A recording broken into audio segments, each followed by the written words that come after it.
Recording in progress.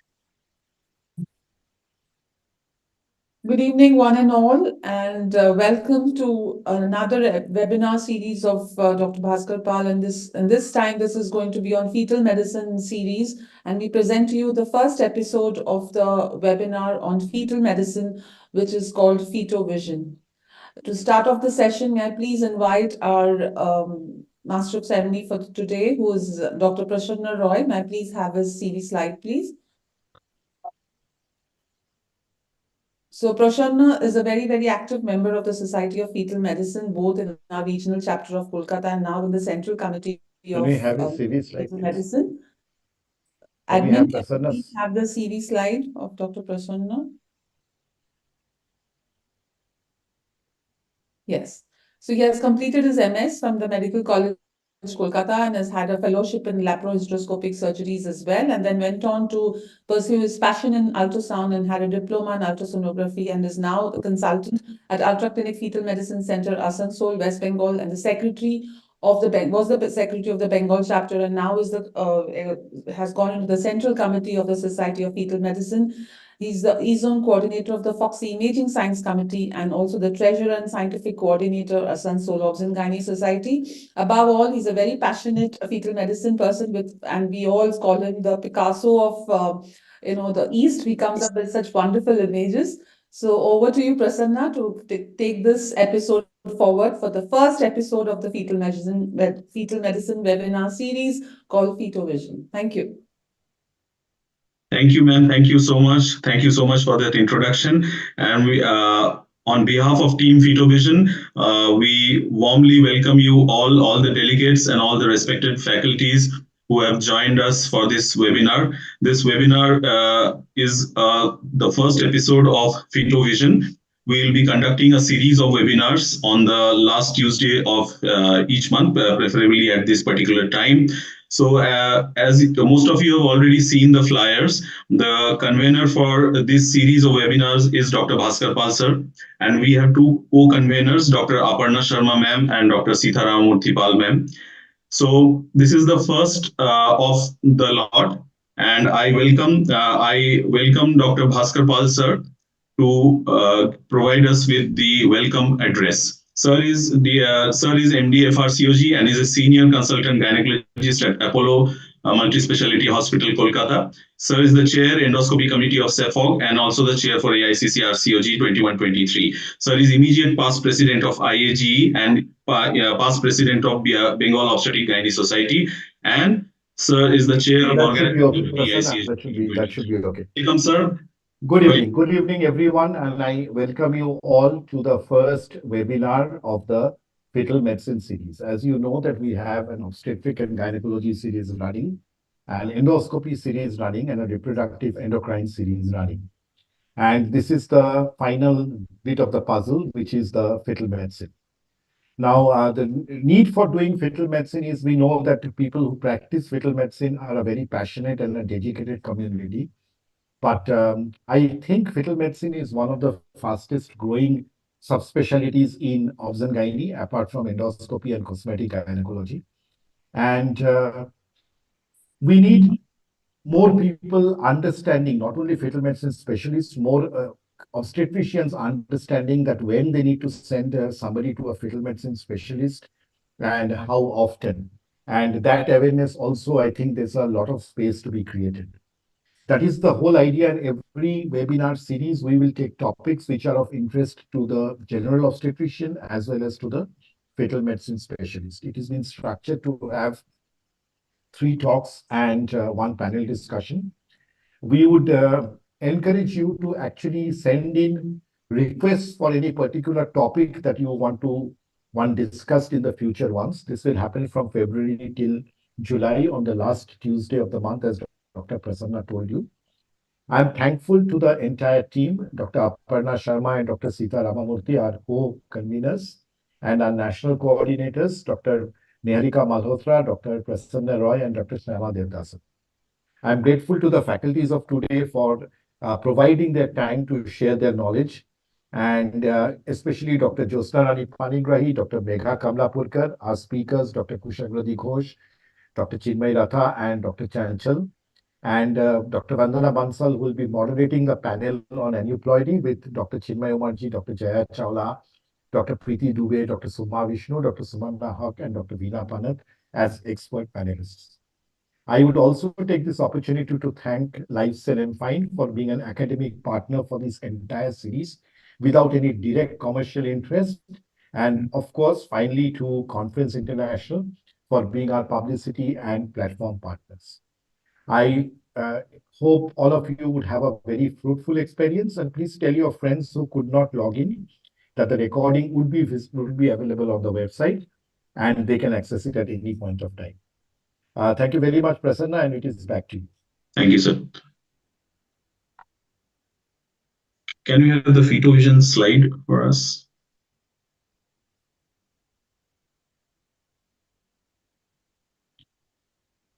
So, taking opportunity on this evening, we warmly welcome you to FitoVision 2024. This is a joint conference of FOXC and SFM and Bengal Obstetric Gynae Society and the Genetics and Fetal Medicine Committee FOXC. We are organizing this international conference at Kolkata from 19th to 21st of April. We have a very detailed scientific program. We have 4 eminent international faculties and all the national faculties along with us.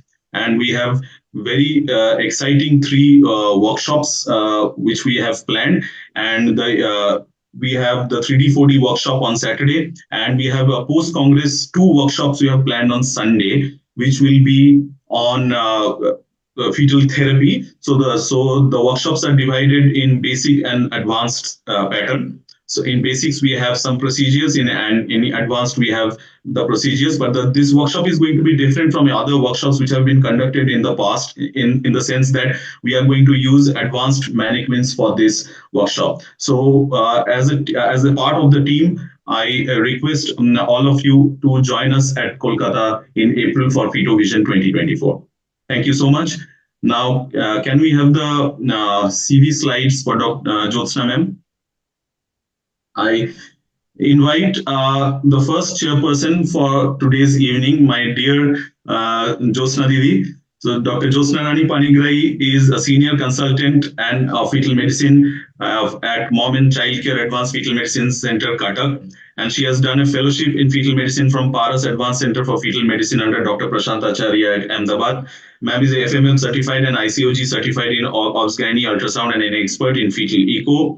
Ma'am is the center coordinator also for FOXC recognized ultrasound training at her own center at Cuttack. She is the present president of SFM Odisha chapter and also an EC member of Genetics and Fetal Medicine Committee FOXC. Welcome, ma'am. Welcome to this program. Ma'am, can you unmute yourself, ma'am, please? Thank you, Prasanna and Bhaskar Pal sir and Sita Ramamurthy sir for this opportunity to be here.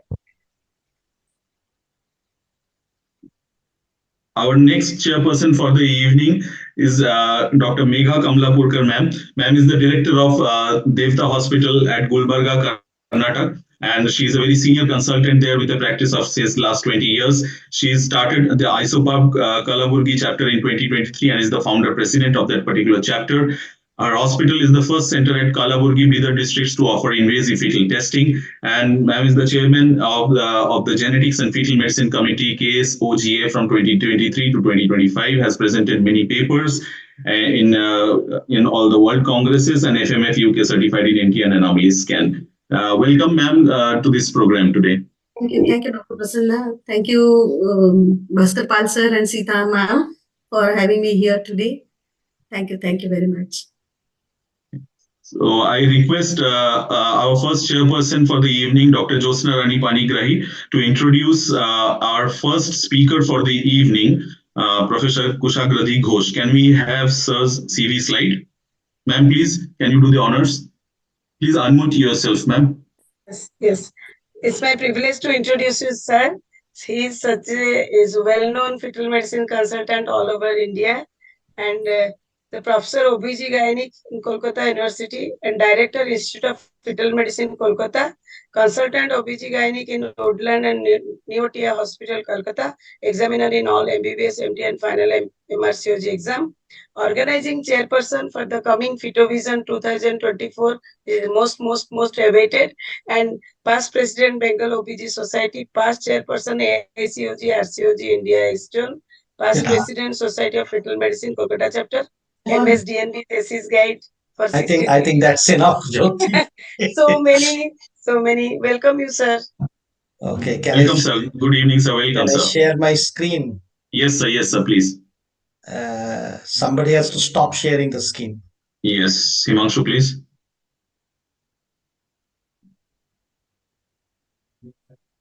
You can We share. are not able to see you, sir. Your video.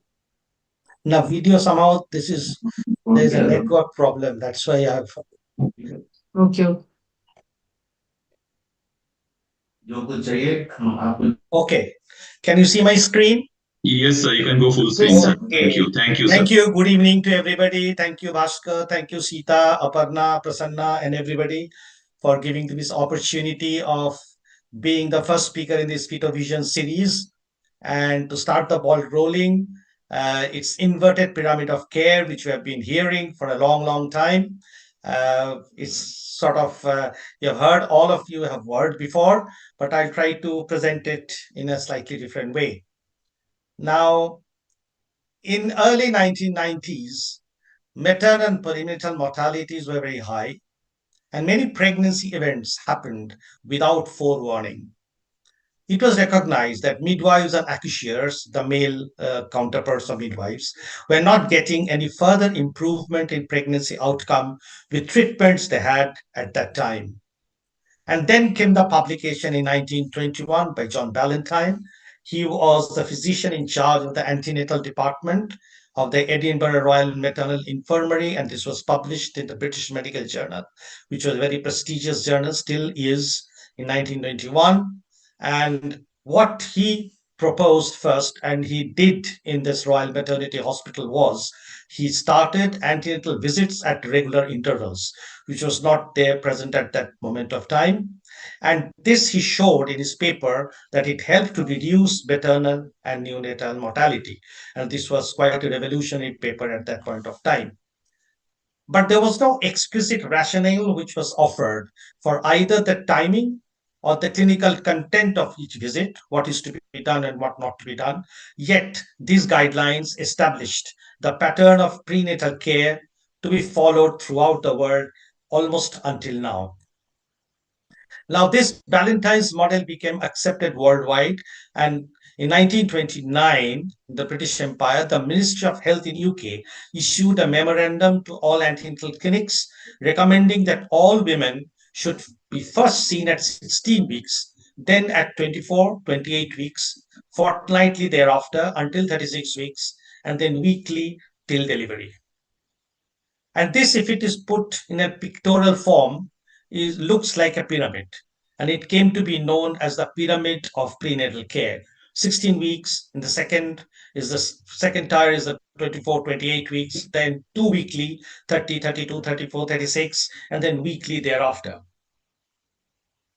This high concentration of antenatal visits in the late third trimester implied that most complications occur towards the end of pregnancy, which was probably true at that point of time.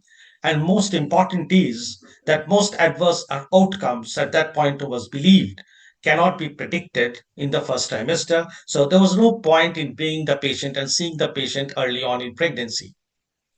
But scientific advances since then, in the next 50 years or so, made physicians realize that many pregnancy complications were detectable or predictable from early on in pregnancy for almost from first trimester. And one of the very important proponents of this concept in the 1990s was Professor Kypros Nicolaides. And it all started with his pursuit for screening for Down syndrome. And he published, and he actually discovered, or whatever you can say, 1991, 90s. And he published the first paper in 1992, where he described it as fetal nuchal edema. in the first trimester. Later on in 1994, it was named as nuchal translucency, as we all know, and then followed numerous articles and publications by his group. And there was a landmark Lancet article which was published after UK multi-center project. And ultimately, the government of UK, the NICE, they accepted combined screening in the first trimester, and it became firmly entrenched in the antenatal care of women in the 1990s. One of the offshoots for this screening for Down syndrome was that most women started getting a routine scan at around 11 to 14 weeks. And this is the start of everything. We started to realize that dating was wrong, or the LMP was wrong in up to about 15% of cases. Early pregnancy failure was diagnosed up to 15% of cases. Multiple pregnancy, 2% or even more. And chorionicity became very important. As we all know, the T sign and the lambda sign were discovered around that time. Uterine and adnexal masses were diagnosed at about 2%, and structural fetal anomalies, which at that point was around 0.5% in his paper, now it is coming to around 1% because of technical developments. Down syndrome, by the by, at birth is only 0.8%, and this comes quite low in the order with which it started in the first place. But of course, it is medico-legally very challenging and important, because if we misdiagnose it down, then it can be really having a disastrous consequence. Further advances from fetal aneuploidies encompassed major structural defects which started to be diagnosed in early trimester. Multiple pregnancy complications started to be diagnosed apart from chorionicity diagnosis. Preeclampsia screening started to be put in place, the class trial and all we know, and diagnosis or the screening for preterm labor. And with all these findings, almost single-handedly uh, carried on with Harris' birthright, he published the article called Turning the Pyramid of Antenatal Care, which he first coined in 2011. And he proposed that the traditional pyramid of care should be inverted, with the main emphasis placed in the first rather than the second trimester of pregnancy. And then he came with this editorial in prenatal diagnosis, a model for a new pyramid of prenatal care based on 11 to 13 weeks assessment. And this is what he proposed. He proposed that all women should be screened first at 12 weeks, coming down from 16 weeks to 12 weeks. And then there were certain protocols to be followed, and patients to be triaged into high risk or low risk. Though if diagnosed as high risk, then they go to the specialist care from 12 weeks onwards, according to the problem which is found. If not, then they go straight to the 20-week scan. If the 20-week scan is okay, he proposed there is no point of any doing any more scans or be seen by a specialist center. A midwife can see the patient till up to 37 weeks when they need to be seen by the consultant again. Things have changed from there, but that's how it has started. So what was the whole idea? The whole idea was to start with an early visit at around 12 weeks, and several parameters were taken into consideration. The clinical, for example, the age, the weight, the blood pressure, the history, etc., etc. Biochemical, like the PAPA, PETA, ECG, etc. Biophysical, which we mean the ultrasound, the parameters, the CRL, the NT, so on and so forth, and more markers continued to be added. And all these things were combined together with the concept of odds ratio for each particular parameter. And all of them were put together in a computerized multivariate algorithmic approach. Algorithmic approach is something which was there in other fields of medicine, which was introduced into fetal medicine by Professor Nicolaitis. And ultimately, there came to be a final risk after triaging. So the triaging in early pregnancy into high risk and low risk pregnancy was based on clinical, biochemical, and biophysical parameters. Early triaging was shown by some of the papers to be cost effective, and it improved maternal and perinatal outcome, and it was reassuring for the couple. In this webinar itself, and I'm sure in subsequent webinars, we'll be having separate talks on how the triaging is done as far as structural defects are concerned, with I think Chinmay is going to take in this one, preeclampsia screening and preterm screening and all sorts of things. So I'm not going to go into specificities of that because that would be transgressing on other talks. But I would like to further say that further development since the inverted pyramid of antenatal care was proposed in 211, there were further developments which happened. And with advent of new machines, with our technology, with our understanding of sonoembryology and further cohort studies and randomized control studies, early pregnancy screening at around 12 weeks has started to be seen as a cardiac screening as well, with the recent ISWA guideline, and CNS screening as well. And the screening for aneuploidy has actually moved or is moving slightly from the biochemical screening to the genetic screening, which we call NIPT. So these are all early triaging in the first trimester, and inverted pyramid of care is firmly entrenched in our antenatal care today. One of the offshoots of early screening at around 12 weeks is the emergence of the 16-week scan. We see recently quite a number of publications with 16-week scan because we know the anatomical structures at around 20 weeks. We fairly know the anatomical landmarks and structures at around 12 weeks, but many of us not very sure about what is the fetus, what are the things to be seen at around 16 weeks. So probably the next 1 or 2 years or 3 years, we'll be seeing more papers examining fetus at 16 weeks.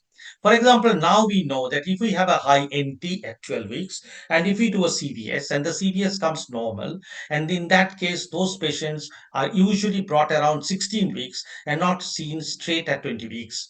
Because at 16 weeks, we need to see whether the NT is persisting or not. If the NT is persisting, we may have to go for whole exome sequencing and things like that as a sequential screening after CMA. Assessment of monochorionic twins also is important from 16 weeks. Cervical assessment in preterm labor.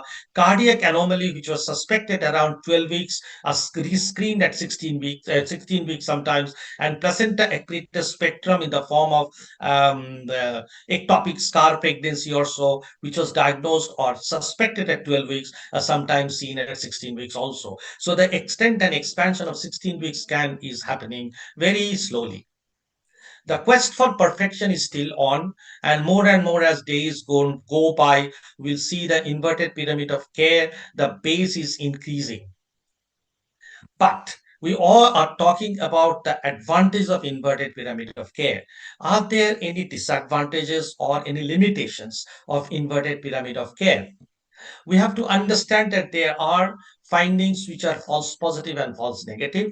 The false positive findings are always not conclusive.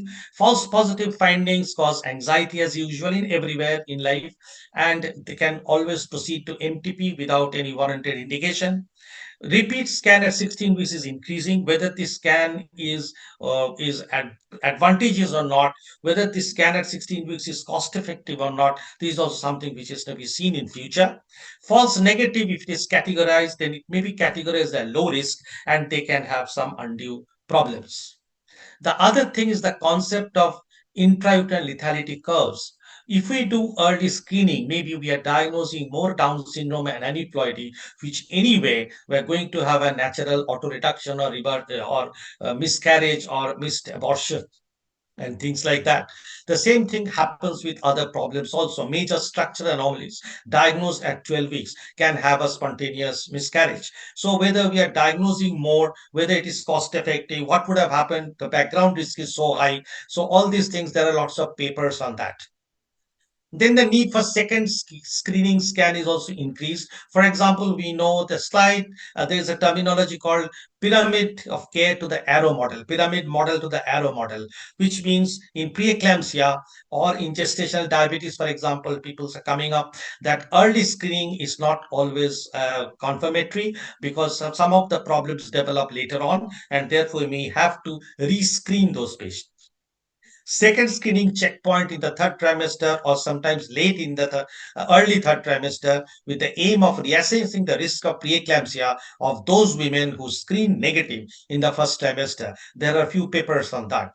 And if implemented, the sequential screening model we propose could convert the inverted pyramid model into an arrow model for the antenatal care of preeclampsia. This is a space to be watched. The other very important thing is that this inverted pyramid of care actually started with the fetal medicine portion is concerned, as far as concerned. But we have to understand that we cannot forget the M, the mother. So we have to have a holistic approach of maternal fetal medicine and how we can practically incorporate in the inverted pyramid of care, not to only look for the fetus, but also benefit the mother. Early, there are certain things which are still elusive in inverted pyramid of care in the early screening process. What is the chance of early pregnancy failure after a 12-week scan? What is the chance of fetal growth restriction after a normal 12 weeks assessment? What is the chance of macrosomia? What is the chance of intrauterine fetal death? We are still groping in the dark. So, to summarize, ladies and gentlemen, inverted pyramid of care, we have to understand that we strive not to be a success, not to find a new parameter, not to find a new marker, not to find a new genetic test, but whether it is cost effective and whether it is of value. So, with that, and this is a very famous quote by Albert Einstein, so only doing scanning, only doing treatment is not only enough, it has to be validated, it has to be cost effective, and it has to be rather bring down neonatal, maternal, and perinatal mortality. Thank you, and we have to watch for that. Thank you, ladies and gentlemen. Thank you, sir. Thank you, respected sir, for that excellent talk. Yes, ma'am. Josna ma'am, please can you Yes, conclude? yes, yes. It was really an excellent talk and in a different approach. And the most important is that the 16-week scan, we are becoming more nowadays more enthusiastic to know whatever we can do, whatever maximum we can do, that we can plan. And the other important search is highlighted that the maternal medicine part we should not forget. It's the most important part. So all of us who are fetal medicine specialists are equally maternal fetal medicine specialists. Thank you, sir. Thank you, ma'am. Thank you for the closing remarks for this talk. Now, thank you so much, Professor Kushagali Ghosh, for that brilliant deliberation. Now we move on to our next talk, and I invite our second chairperson for today, Dr. Megha Kamlapurkar, ma'am, to please introduce Dr. Chinmay Rath. Can we have the CV slide for Dr. Chinmay Rath, ma'am?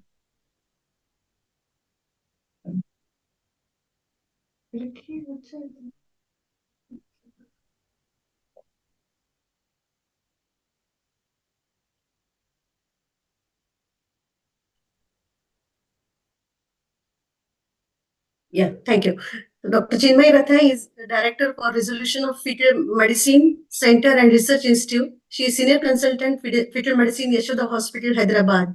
And she is the Chairperson for Perinatology Committee, FOXY 21 to 24. She is the President of SMF Telangana Chapter, Member Scientific Committee of IMA Telangana, Member IRC, ICC, RCOG South Zone. Thank you, Dr. Megha. I think we'll move Has on two from important books on her name, and she has many awards on her credit. And Chinmay is loved for her crispy, lucid talk. Chinmay, over to you. Thank you so much, Dr. Megha.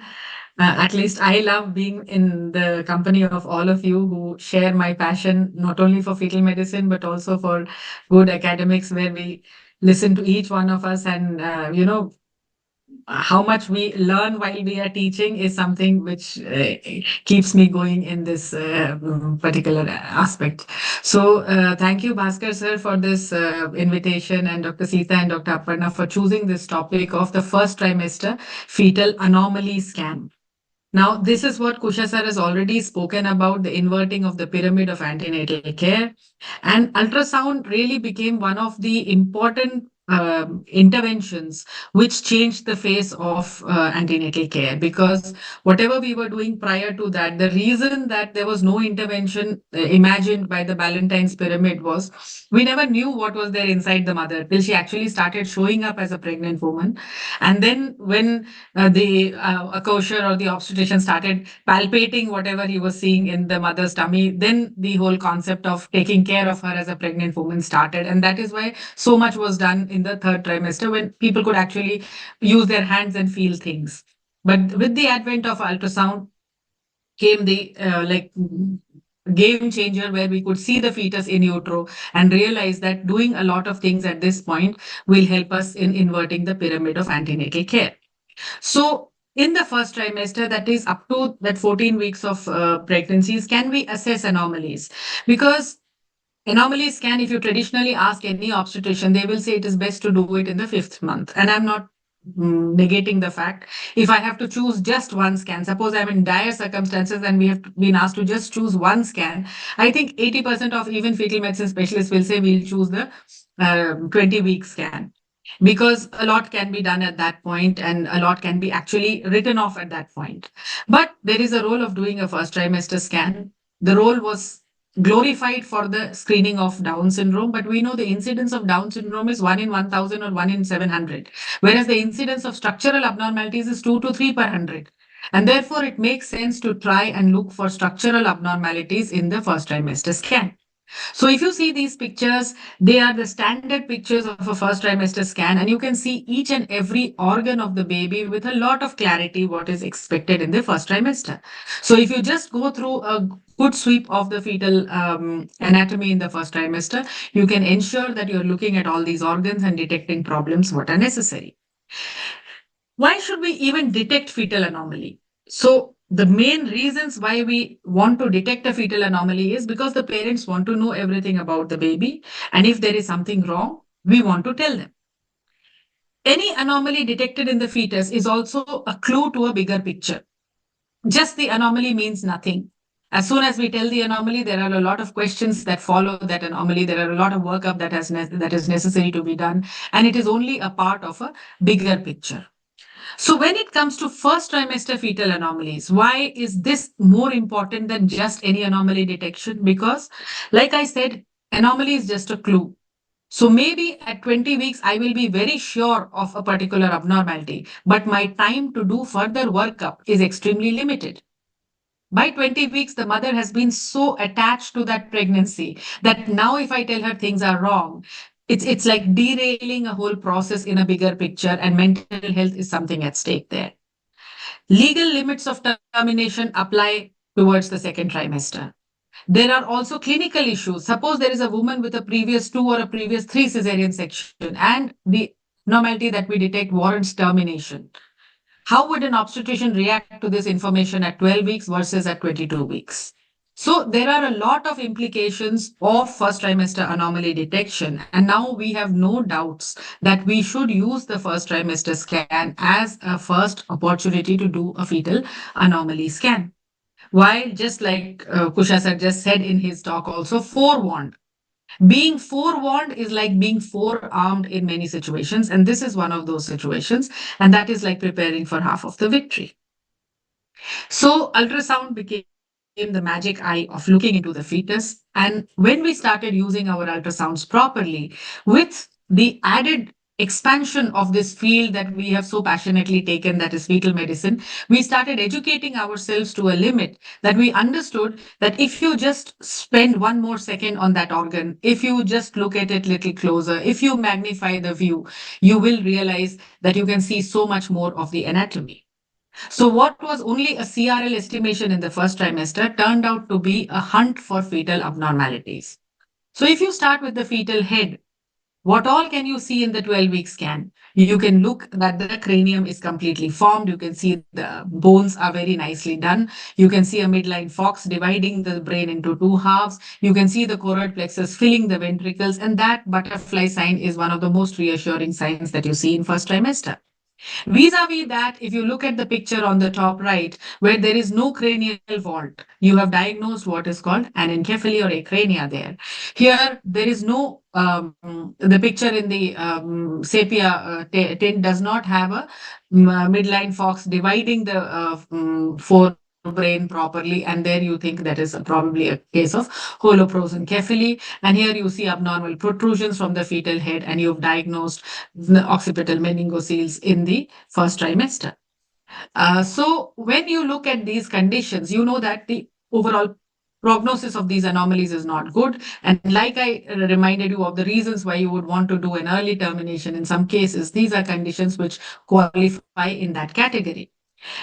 Where should we stop? Suppose I'm great, I can look at a lot of things, I can become a Picasso like Prasanna and create more pictures. I would try to go on and on and on, but at some point we have to stop. So the best way to know where to stop is to have a checklist in your mind.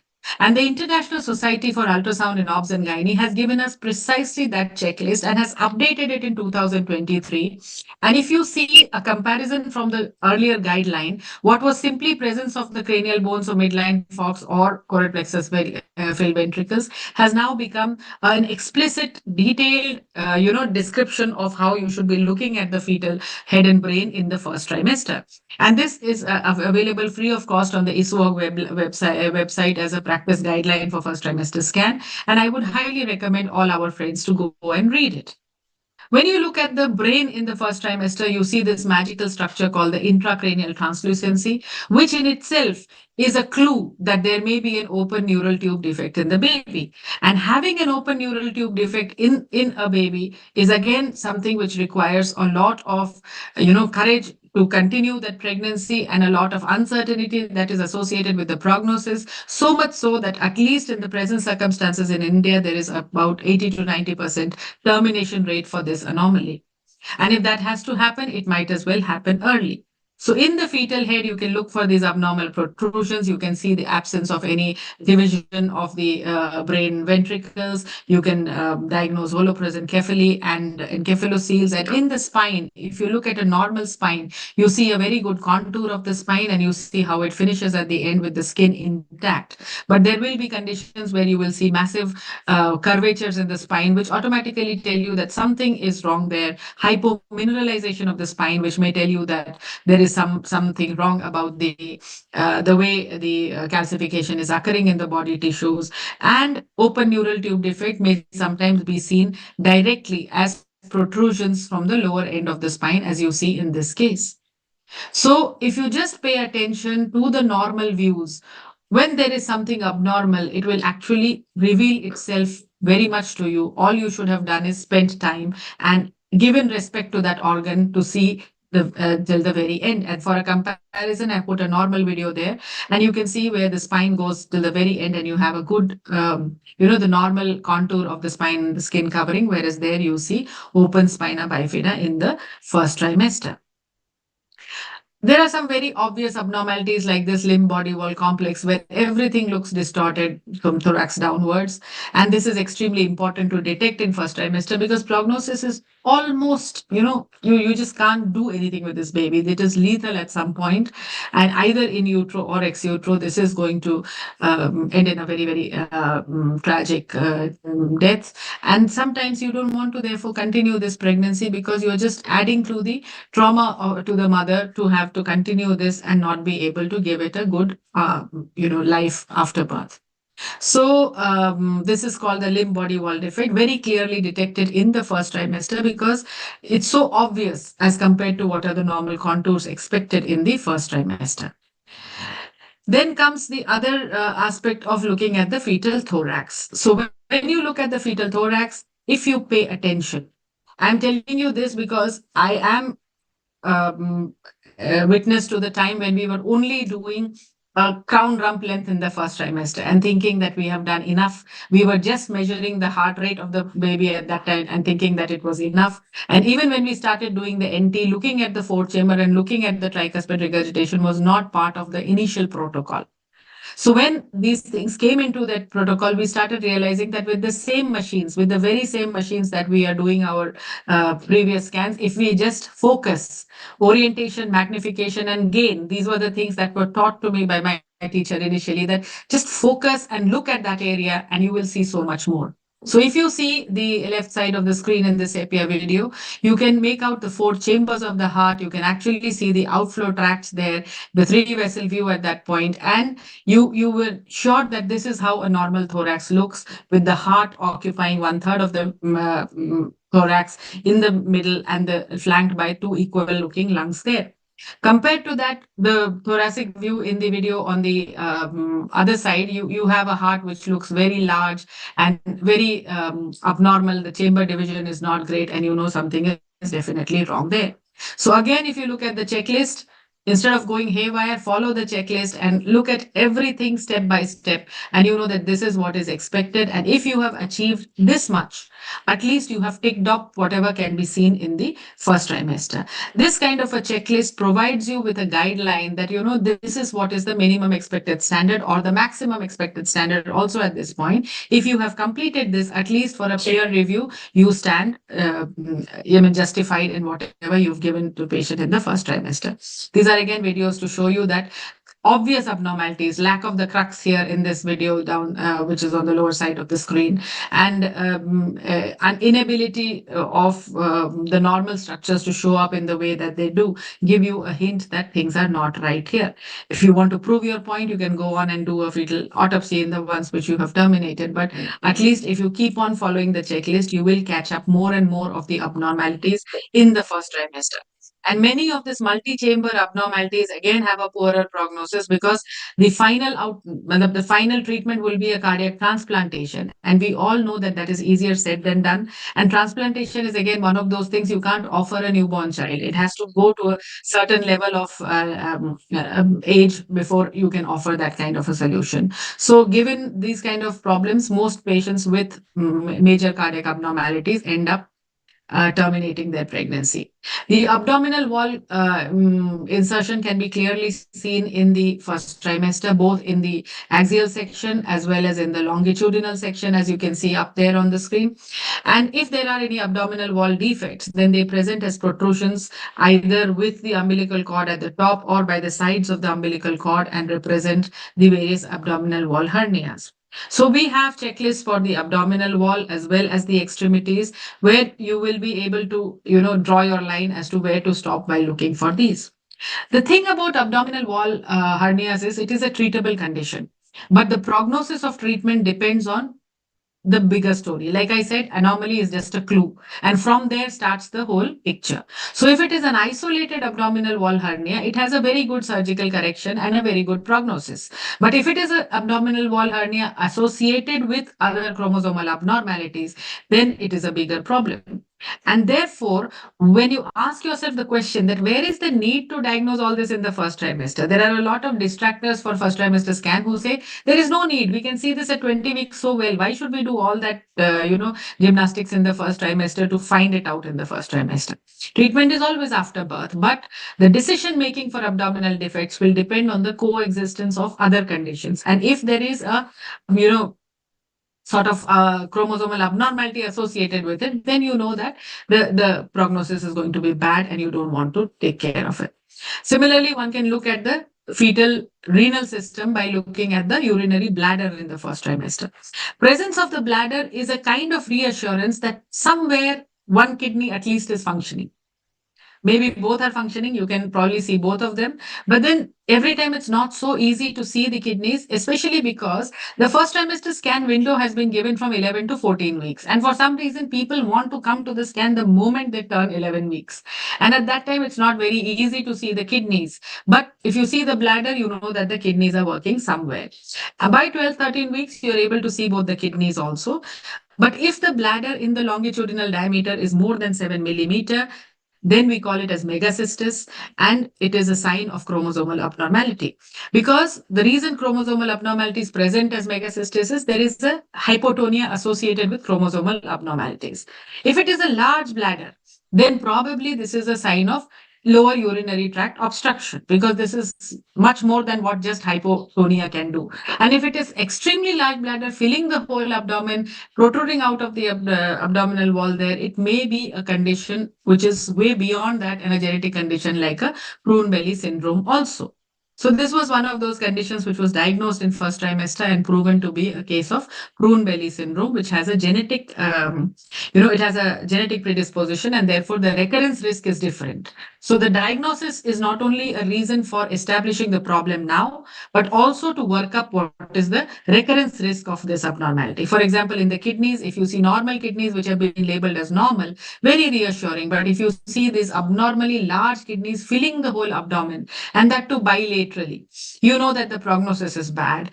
This is almost like, a death sentence for the baby now. But this appearance is important because it tells you that this is an autosomal recessive polycystic kidney disease, most likely in the background, and hence one should go and check for that. And again, know that there is a 25% recurrence in the next pregnancy. So genetic workup can be done. Fetal phase, one of the most, glorified things that is evaluated in the first trimester, because we look at the nasal bone, we look at nuchal translucency, and we also look at the premaxillary triangle. So when we do these, we look at the fetal phase for integrity of the palate, integrity of the nasal bone, and the overall appearance profile of the face, because all these are clues to structural and genetic abnormalities. So for this also, we have the checklist, and this checklist gives us just that much what is needed.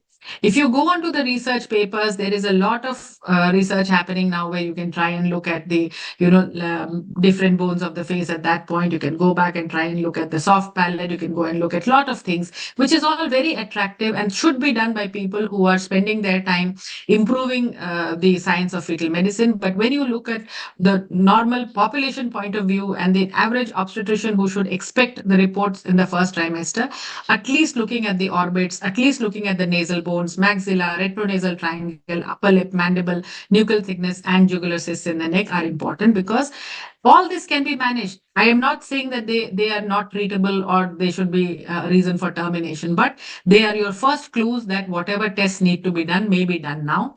The results may be available. And if these are isolated problems, they have extremely good prognosis in. So fetal anatomy detection in the first trimester has the advantage of early detection and exclusion, reassurance, genetic diagnosis, and whenever required, pregnancy termination. So this is all the checklist for other structures in the first trimester, but there are limitations to detect anomalies, and the limitations are the need for trained and experienced personnel. And let me repeat that, the need for trained and experienced personnel, because people are scanning everywhere. People are getting excited with little findings. And if we cause undue distress because of a scan report, then that cost benefit ratio actually goes for the other side of the toss. Late development of some anatomical and structural pathologies also reminds you that do not say everything is okay after you have a normal first trimester scan, because the timeline of some anomalies may cause the anomaly to appear a little later. So while all the organs are getting, the evaluation of all the organs is getting preponed, one must remember that some things can be seen clearly in the first trimester, but some things may not be seen clearly. Things like limb agenesis, hypoplasia of some limb digits, some limb segments can be seen in the first trimester. But things like polydactyly or evolving skeletal dysplasia may not be clear in the first trimester. That will happen later only. So when you report your first trimester scan, it is good to say that whatever we are seeing today, for the stage of pregnancy, whatever is expected, it looks okay. But anatomy is an evolving thing, development is an evolving thing, and we will keep a serial watch on this. So the ISWAG has given us a nice, grid to complete for a basic first trimester examination and for an advanced anomaly scan in the first trimester. So if you see there in a basic thing, you can only see the intrathoracic position of the heart and regular rhythm. But when you go to the details, you see you need to look at the intrathoracic heart, regular rhythm, cardiac size, axis, four-chamber view, left ventricular outflow, right ventricular outflow, and three-vessel view. So in the first trimester, people who are aiming to do an anomaly scan, they have good checklists available and they can follow that and get more. But draw your lines very carefully. So there are things which you can be 100% sure: acrania, holoprosencephaly, cystic hygroma, exomphalos, limb agenesis. You won't have a doubt and you are happy to declare it. But spina bifida, sometimes it may come across things where the cord is very closely there in the lower part of the baby's body and somebody misinterprets it. People who do the scan every day realize that this doubt is very possible, but it is very easy to dispel the doubt also, because you put color here, you will see color on the umbilical cord. You shake the baby, that thing will move away from the cord. But like I said, train and experience yourself. If you are not well trained and not well experienced, you will give those kind of doubts which can sometimes kill babies. Believe me, a scan can be lethal if not done properly and not explained properly. So spina bifida, cleft lip palate, heart defect, short limbs. If you are not very sure, leave that scope that I will see this later. You are a human being at the end of it, and there might be some doubts that you have. So tell the patient, I am seeing this, I'm really not very sure. So I would like to see this at some point later. And things like Vermean hypoplasia, corpus callosum agenesis, ventriculomegaly, intestinal obstruction, do not kill yourself to find them out in the first trimester. If you can, excellent. But these are conditions where even experts will not agree with each other. So let us draw our lines there and not, push our boundaries to an extent that we become really abstract. So well begun is half done. Do your first trimester screening very well. Do the screening for anomalies very well. Turn the pyramid of antenatal care, but don't shake it so much that the pyramid becomes inconsistent. You see, that inverted pyramid is a little unstable unless we keep stacking things in the correct order. Can the scan create panic? Of course, it can create panic. And that is something we must be very sure, because the first principle of our medicine is do no harm. So don't create panic where it does not need to be created panic. Whenever you look at an anomaly, your perspectives are different.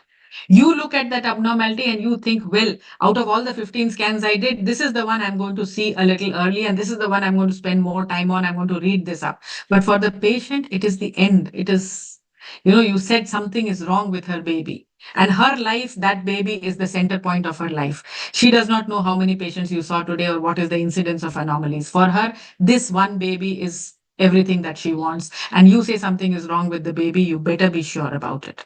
So what we know today is still evolving. And again, things will change. Many things which we thought were okay 10 years back, we now know they are not okay. And many things which, like ecogenic intracardiac focus, it was such an exciting thing at one point. Now we don't even worry about it when we see it on the scan. So things will keep changing. So what is required is for all of us to keep reporting our findings, to keep talking to each other, and to keep sharing whatever information we have, so that we are updated, we do things properly, and always follow this principle of first do no harm. Thank you very much for a very patient hearing.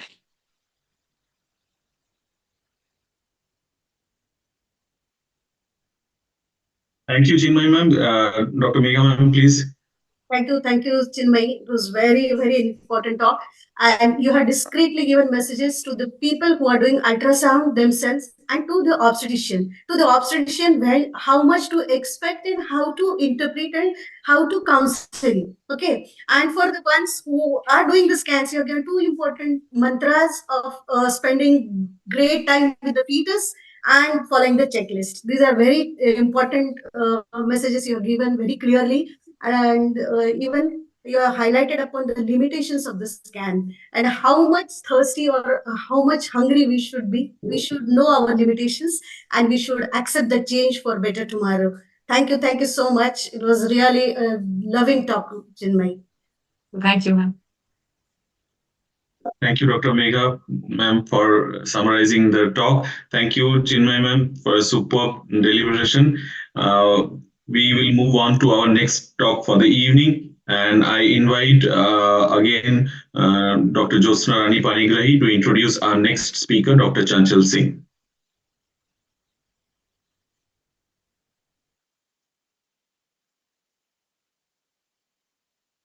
Jyotsna ma'am, please unmute yourself, ma'am. So, yes. Yes, now. Now it's okay? Yes, so, ma'am. Dr. Chanchal, ma'am, I know her personally when I was doing my observership in Apollo, Delhi. She is a very humble, down-to-earth lady, and she's always in a smiling face. So, ma'am, has done fellowship in fetal maternal medicine in Singapore and fetal medicine foundation FMF accredited, and she's the lead consultant fetal medicine in Madhukar Rainbow Children's Hospital and Birthright by Rainbow Hospitals, Malavya Nagar, New Delhi. Her area of interest is antenatal screening, high-risk pregnancy, especially fetal growth restriction, multiple pregnancy and fetal interventions. There are so many academic activities. She is the current member and past chairperson AOGO, I think, AOGD Delhi, Fetal Medicine and Genetic Subcommittee, Editorial Board Journal of Fetal Medicine, current member representative of International Representation Committee, IRC, RCOG North, Foxy accredited ultrasound training at current center, more than 60 publications in peer review journal. Very great, ma'am. Welcome, ma'am. Thank you very much for the kind introduction, Dr. Jyotsna. I would like to thank the organizers for inviting me to this webinar. And after that, those superb talks by the previous speakers, I will shift to something different, which is screening for preeclampsia. Is my screen visible? Yes, ma'am, perfect. So, when we talk about screening for preeclampsia, whenever we talk about screening, it's important to define whether it is worth screening or not. So preeclampsia and eclampsia, they remain a major cause of maternal and perinatal morbidity and mortality. And who else but us obstetricians, we have all seen the problems that we face in our labor rooms. And we can never forget our eclampsias that we encounter in our labor room posting. We do talk about Down syndrome screening and inversion of the pyramid, where the incidence is usually 1 in 800. Then we spoke about first trimester diagnosis of structural anomalies, out of which we can detect 60%, and the incidence is about 2 to 3%. When we talk about preeclampsia, the incidence in our country is 10%, which is way higher than the conditions that we've just spoken about. And eclampsia is 1.5%. What is more appalling is that through the decades, there has been no reduction in the incidence of eclampsia and perinatal mortality rate over the last few decades. The maternal mortality has shown a slight receding trend, but the incidence of eclampsia remains unchanged, as you can see in this graph that was published in the Indian Journal. Because of the challenge that it poses to mothers and babies' health, FIGO has recently has come up with infographics to make people aware of how much damage this condition does to us. Every 7 minutes, one woman loses her life due to preeclampsia-associated complications. So, and now, because the focus is now shifting on preventing late onset adult diseases by doing something in utero, that the origin of all non-communicable diseases probably lies in our in utero management of the fetus. We have now conclusive evidence that preeclampsia, a woman who develops preeclampsia in pregnancy, her life expectancy at 37 is reduced by 10 years. The reduction in her life expectancy by a decade when a woman develops preeclampsia, which required delivery at less than 37 weeks. There is increased risk of cardiovascular disease later in life. Preeclampsia is the leading cause of fetal growth restriction and iatrogenic preterm delivery, and we all know their long-term impact on non-communicable diseases in the fetuses that are born small or preterm. So, one thing is this condition worth screening? The answer is a resounding yes. The second is, if I screen for something, I must have an effective intervention because otherwise it's useless to screen. And that answer has been given to us in 2017 by the ASPRE trial, which almost all of us are aware of. And everybody has shifted to the new dose of aspirin, which is the 150 milligram and not the 75 milligram. So here is a condition which kills mothers and babies. And I have an effective ways of screening. And those who turn screen positive, I have an option of preventing the disease from happening. So this is what primary prevention is all about. And primary event prevention is actually the utopia of medicine. Treating diseases is okay, but the real purpose of medicine should be preventing the disease from happening. So that is why there is no question that preeclampsia must be screened for. And so how do we do that? Before we go on to how to screen, I would like to just bring to everybody's notice that there has been some changes in the terminology. We now have two different categories. So preterm preeclampsia is defined as preeclampsia that requires delivery that occurs before 37 weeks, and term preeclampsia is that which manifests after 37 weeks. That is preterm and term preeclampsia. Early and late preeclampsia is defined as when delivery is required. So early preeclampsia is severe enough to require delivery prior to 34 weeks, and late preeclampsia is that which requires delivery after 34 weeks. So it is this, the mean morbidity, both perinatal as well as maternal, are concentrated in this category of early preeclampsia. There are numerous the guidelines, the ACOG guidelines, the NICE guidelines, the WHO recommendations. They have a checklist of historical risk factors. And similarly, a poxygestosis score has also been suggested, where we take a history and according to the presence of 1, 2, or 3 risk factors, we classify a woman as high risk or low risk. But publication after publication has found that, especially for the NICE guidelines and the ACOG guidelines, that the Fetal Medicine Foundation screening protocol, which is called the triple test, when performed in the first trimester, it includes measurement of the mean arterial pressure, the mean uterine artery PI, and the placental growth factor. So this triple test, when performed in the first trimester, outscores any of these previous scoring methods. And this test has been prospectively validated across large prospective trials, where you can see on the graph that the detection rate, just on the basis of NICE guidelines vis-a-vis the triple test outperforms the historical risk scoring at any given gestation. So how do we screen? So first, measurement of the mean arterial pressure. There is a paper just on the methodology of how to measure it. So it is a very technique which we've all been taught as medical students. The arterial pressure, the woman should be asked to rest. She should be sitting with her back supported, legs crossed. The automated devices should be placed at the level of the heart, and an appropriate size cuff should be used. And each arm can be measured simultaneously or one after the other, and an average of 4 readings is taken, 2 from each arm, and the mean arterial pressure is calculated according to this formula, which is available, which even we don't even need to do it manually. It's available online. All of us have smartphones these days. Next, the measurement of uterine artery PI, and the uterine artery pulsatility index is higher in women who are destined to develop preeclampsia, and it is one of the most best performing indicators for preeclampsia, both across all trimester, in fact. So, the measurement of biomarkers. PLGF is the one that has been most consistently known to improve the detection rate of the first trimester production. The PAPE did not make much difference. So initially, because the dual is being done for everybody, and we have in the RCOG guidelines that a PAPE of less than 0.4 should be considered a risk factor.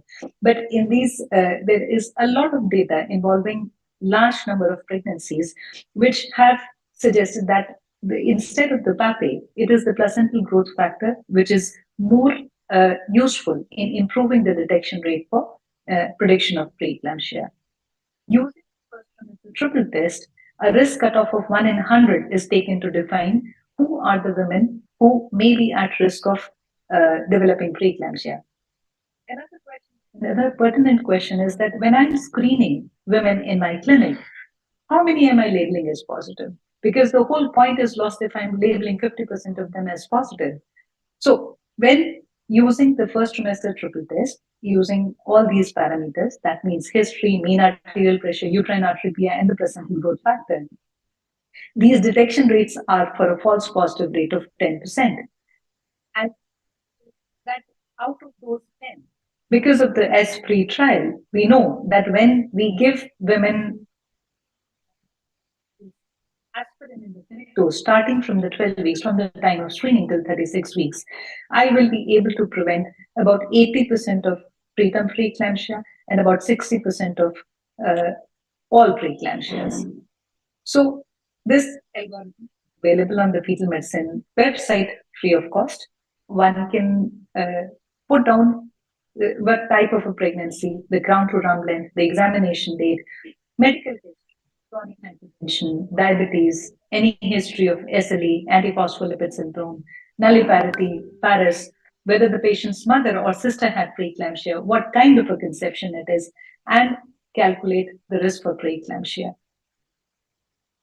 This assessment, so Dr. Ghosh spoke about inverting the pyramid of care, and this is what he included, that we can assess women at 12 weeks, and out of 100 women, I will label 10 women as high risk.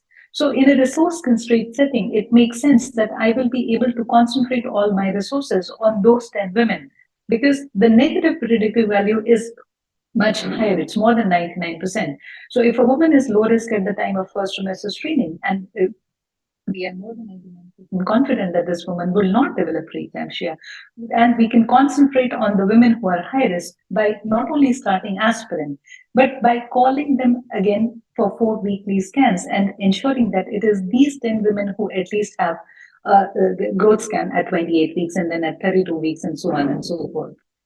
Now, the performance of the triple test has been evaluated in the Asian population also. This was a prospective non-intervention multicentric study involving 11,000 singleton pregnancies at 11 centers across 7 regions in Asia, including India. And the incidence of preterm preeclampsia was about 2%. And it was parameters, they were found to be significantly different from the women who did not develop preeclampsia. So the mean arterial pressure will be higher, the uterine arrhythmia will be higher, and the placental growth factor amounts will be lower. So in this part of Asian women, the detection rates for preterm preeclampsia were 75%, was about 72% for a false positive rate of 15%. We have this paper from Lady Harding, which combined these factors and proved that the ROC or the detection rate was it was good in equally well the low patient population. So we have an effective screening method, we have an effective intervention. All of us have shifted to the 150 milligram dose of aspirin. What we fail to remember is that in this S-PRE trial, women were screened using these all three parameters. So it was a multicentric double-blind placebo-controlled trial, including nearly 27,000 women with singleton pregnancy, out of which, when they used the first trimester triple test, 11% was labeled as came as high risk, were randomized to take 150 milligram aspirin. And the study conclusively proved that there was a reduction in preterm preeclampsia delivery at less than 32 weeks. That was where the maximum reduction happened, to the tune of 90%. And it was very effective in reducing preterm delivery before 34 weeks, and less effective in reducing delivery before 34 weeks. And it did not prove to be effective in late preeclampsia, that which developed after 37 weeks. So we were not able to predict them well. And there is data after data which says that aspirin in the correct dose and started before 16 weeks of pregnancy works the maximum. But who are the women in whom aspirin does not work? So surprisingly, a sub-analysis of the S-PRE trial data said that the two factors which determined this efficacy of aspirin was one, compliance. So if women were more than 80% compliance, there was a better risk reduction. That makes sense. And women with chronic hypertension, they somehow did not benefit much from taking aspirin in reducing the incidence of preeclampsia. So probably more studies and more data is needed how to decrease the incidence of preeclampsia, how to screen for preeclampsia in these women whom we know that a woman who has chronic hypertension, almost 30% of them will develop superimposed preeclampsia. The question that we get often asked is that what can we do in our setting, because we have resource constraints, but I think we can do a little bit or even all of this, and each center should have its own policy. There is no role of pentascreen. I must bring this up because there's a lot of false positive associated with the pentascreen. It is not validated. The only biomarker that is validated in the first trimester is your placental growth factors. There are many proponents of giving aspirin to everyone. However, if you give an aspirin of 150 milligram, one tablet costs 3 rupees. And if I'm going to give it without screening, I will give it once the cardiac activity comes. So from 6 weeks to 36 weeks, if a woman is taking empirically 150 milligram of aspirin, the total cost adds up to 1,260 rupees. Whereas a first trimester triple test now costs around 29.90 in my center. So I think we have to come down to the fact that if we the number of women who will be asked to take aspirin, which in turn will improve compliance, and in the long run, it is a more cost-effective measure. In fact, there is the subsequent studies which studied the effect of prevention of preeclampsia using this protocol. They found that there was a 68% reduction in the admission to NICU, and that is where majority of the cost lies. So there is the number needed to prevent preeclampsia requiring delivery before 34 weeks. So the number needed to prevent preeclampsia at less than 37 weeks was about 38. So I think if we apply this then we are actually will be looking at much more cost reduction and optimization of our already resource constrained settings. So of course we know that we have different areas. We have to there's disparity in access to healthcare, disparity in resource allocation. So the has proposed a contingent screening for preterm preeclampsia, and this document is available free of cost. They have suggested that they've given a pragmatic guide for first trimester screening prevention, where one can modify whatever resources one has. So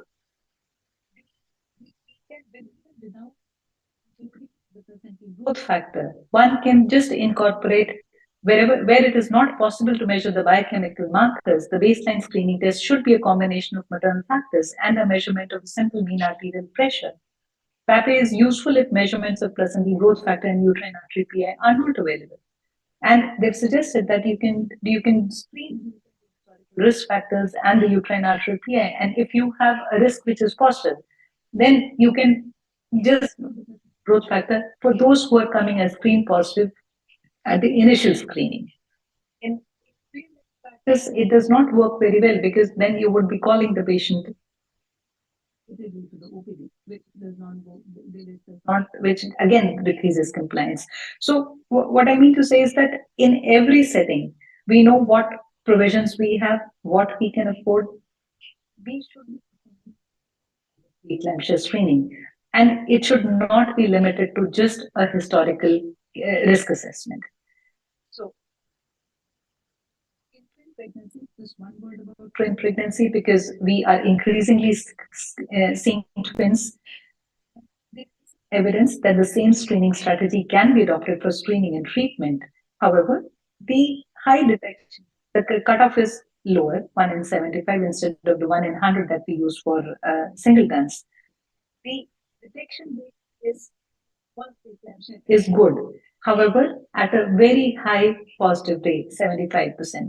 So invariably, twin pregnancy, multiple pregnancy itself is a risk factor as per the RCOG guidelines. So invariably, these women would be prescribed aspirin. If we do apply the same screening strategy can be adopted. However, the screen positive rate is higher. So now once the woman is screen positive, we have given her aspirin. What do we do next? They should be these aspirin should be followed up more frequently. They need to be reminded. Listen, a 4 weekly ultrasound, especially from 28 weeks onwards, and the timing and of mode of delivery will be guided by whatever the assessment is at those times. We can do screening for preeclampsia in the second and third trimester using similar maternal characteristics, mean arterial pressure, uterine artery PI, and the biochemical marker which is found to be useful is the split PLGF ratio. The split PLG, these risk calculators again are available on the FMF website, both for this mid trimester as well as from 35 to 37 weeks. And they have a similar format that you screen for similar things. The additional thing is gestation does not give us an opportunity to have an intervention because aspirin does not seem to work very well after 16 weeks. However, it does give us an opportunity for closer surveillance of these women. And maybe if they need to shift care to a higher center, they can be advised to deliver in a place which would be more appropriate, more geared up to take care of these high risk pregnancies. This study that had first come, where was used to rule out preeclampsia. So if the ratio is less, this test is easily available across India now, and it costs around 3,000 rupees. So if you do the split PLGF ratio, if it is less than 38, it effectively rules out preeclampsia. However, if it is more than 38, it likelihood that the woman is likely to develop preeclampsia in the next 4 weeks. It has been there are papers. There's a Prognosis Asia study which found that this cutoff was useful. However, because we need to do it repeatedly, one really needs to see which kind of a setting would be able to optimize the use of this test. There are several other predictive markers which are being studied, out of which the ophthalmic artery Doppler is turning out to be the most useful for prediction of late preeclampsia. So, for just to summarize, universal screening for a disease that has an incidence of 6 to 10% and rarely causes morbidity and mortality. It would be ideal to screen all women using the triple test at 11 to 13 weeks. And using a cutoff of 1 in 100, we can prescribe aspirin to the ones who need it. There is strong evidence that calcium supplements of 1 to 2 grams per day in women who are deficient in calcium also is preventive, works well as a preventive measure. And the key take-home message is aspirin should be targeted to those who need it. Thank you.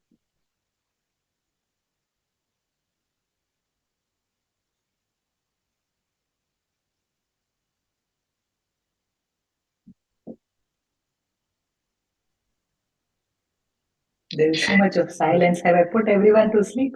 No, ma'am. I'm waiting for Josna ma'am to summarize the talk. Right.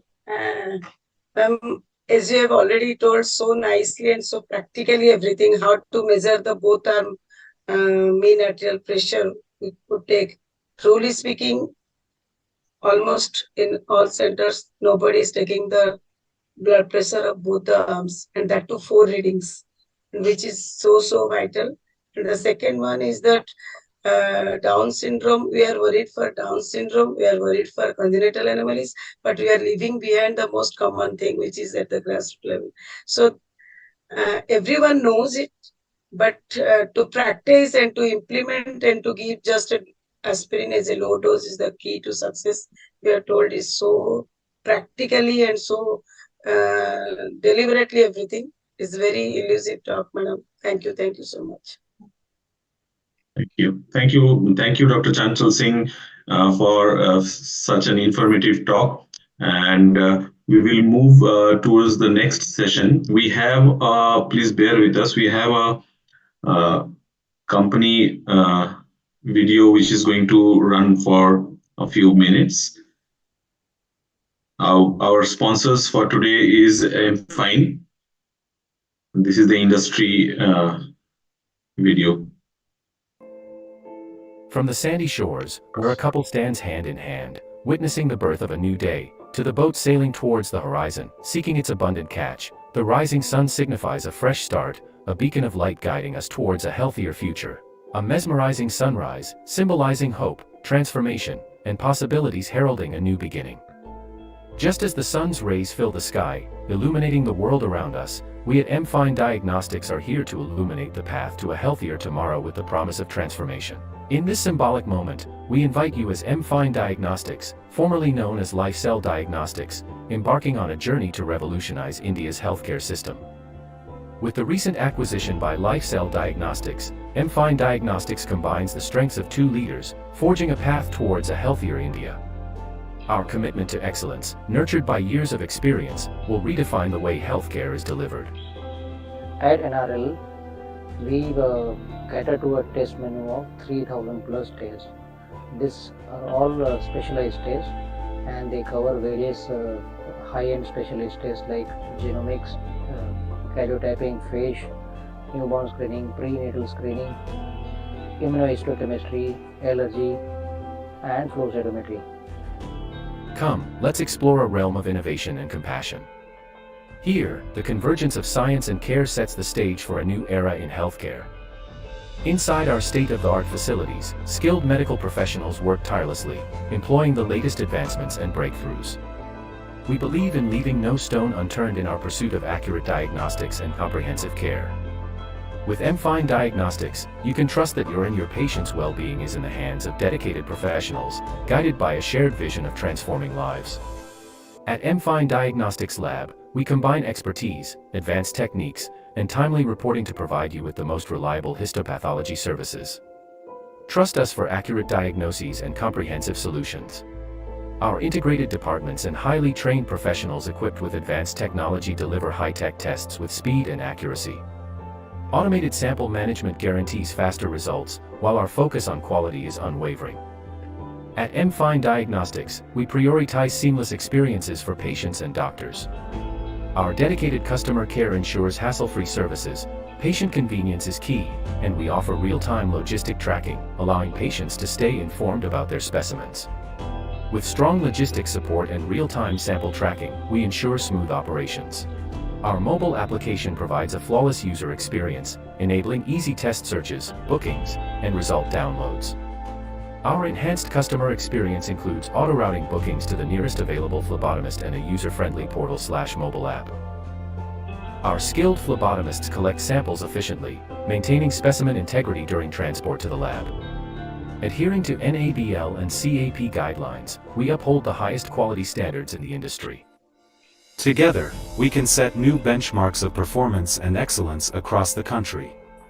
We are excited to collaborate with you in catalyzing game-changing diagnostic innovation for those who need it most. Thank you for your support.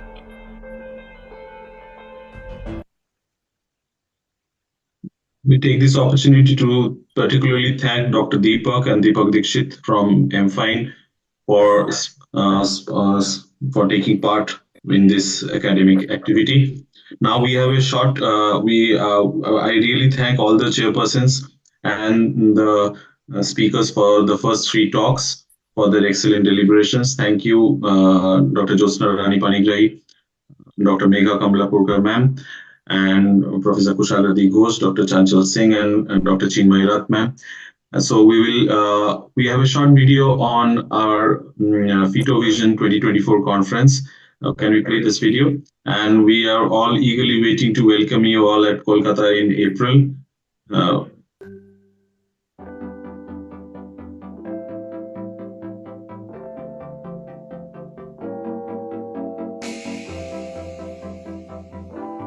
So we have 4 international faculties with us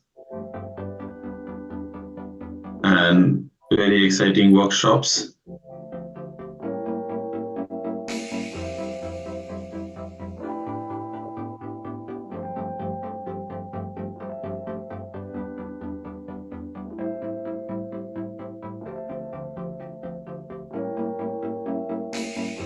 The 3D 4D workshop will be done by Professor Palladini and Professor Ashok Khurana themselves. This is the QR code for our FitoVision 2024. Thank you. So we move on to our next session, and I invite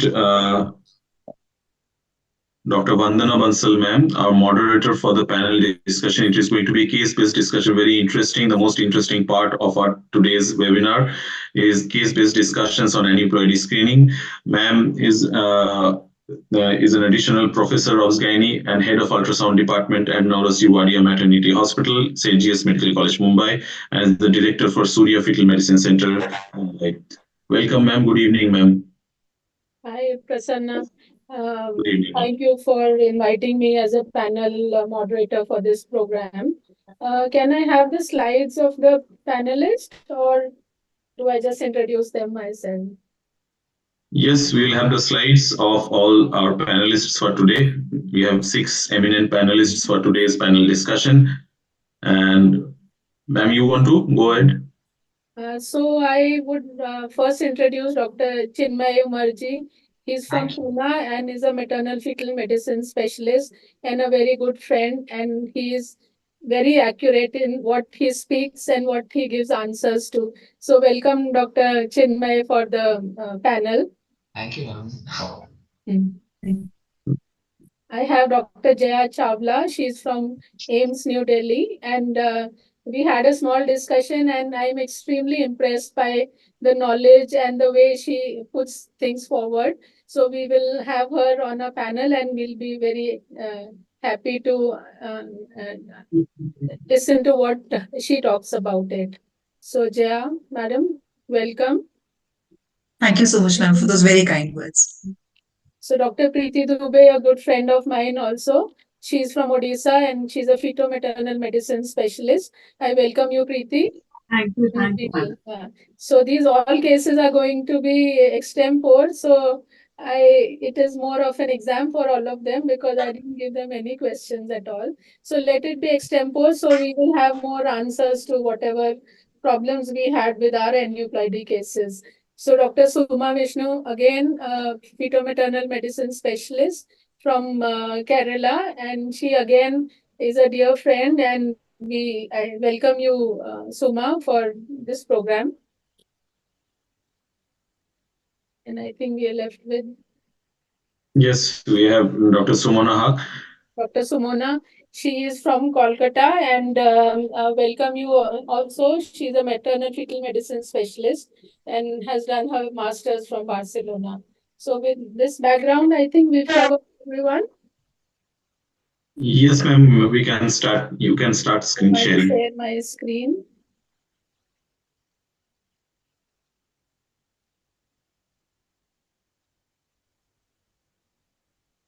Yeah.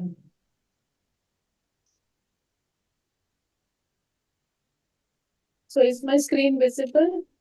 Yes, ma'am. Yes. Yeah. Ma'am. Yeah. So I have 6 panelists. All of them are maternal fetal medicine. So I think what we will do is we will take one case and fast how much we can finish. We'll try doing it. And we'll start with basics first and then go on to cases also.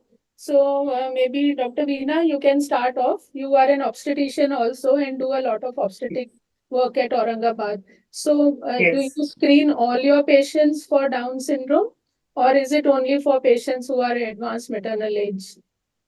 No, now we are offering Down syndrome screening for all the patient because when we say screening, it is supposed to be offered to the general population. Only then we will be able to come to know whether the patient is at risk of developing Downs. Because even if we go by earlier age, many times a young patient may still have a risk of Down syndrome. So it's better to offer it to the complete general population. Only advanced maternal age can pick up only about 50%, and we would miss out on a lot of them. And I think the missing ones are the ones which are Downs in the young population. So I think everybody should be on the same page that Down screening is to be offered to all.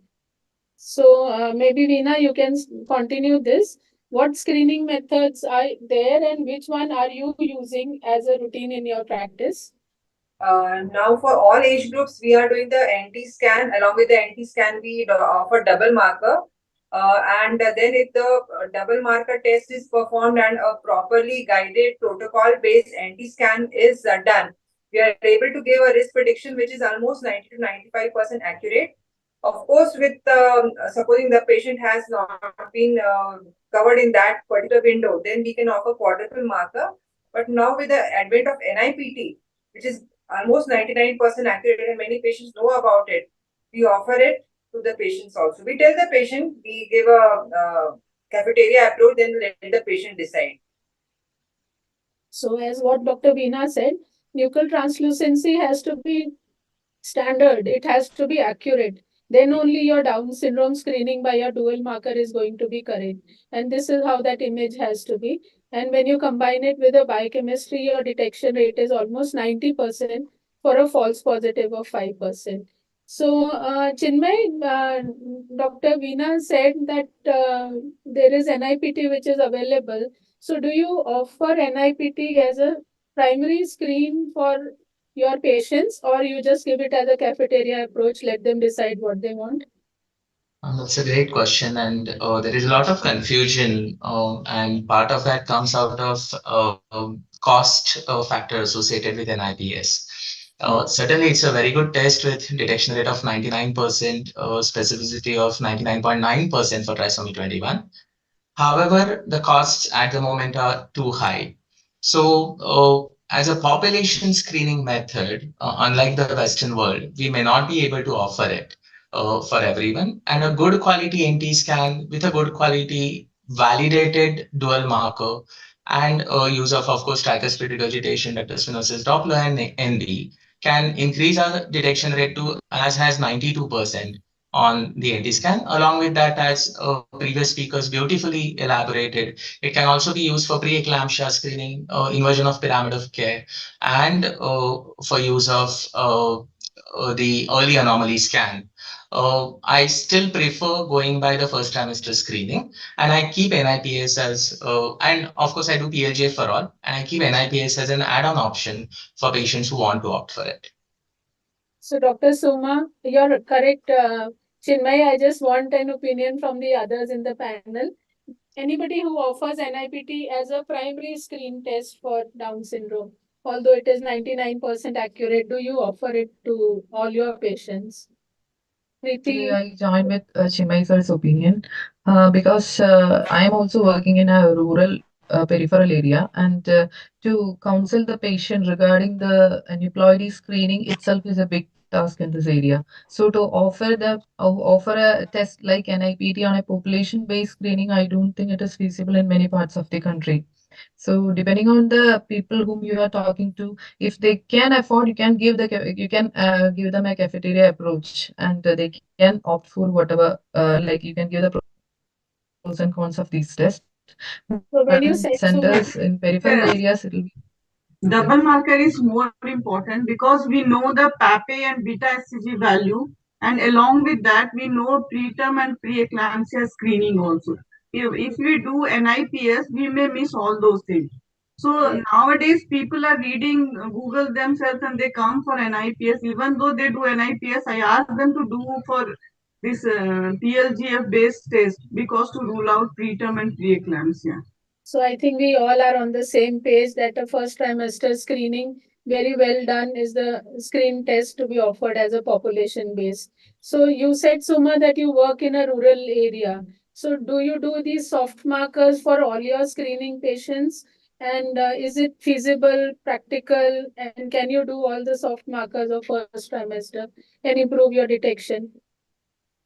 Yes, ma'am. Actually, we can do a very good NT scan. And in NT scan, along with assessing the nuchal translucency, we can very well assess a nasal bone. And along with that, if we are a trained practitioner, a trained fetal medicine specialist, we can do a ductus venosus and a tricuspid regurgitation screen, which is done as a soft marker screening, ultrasound marker, soft marker screening in first trimester.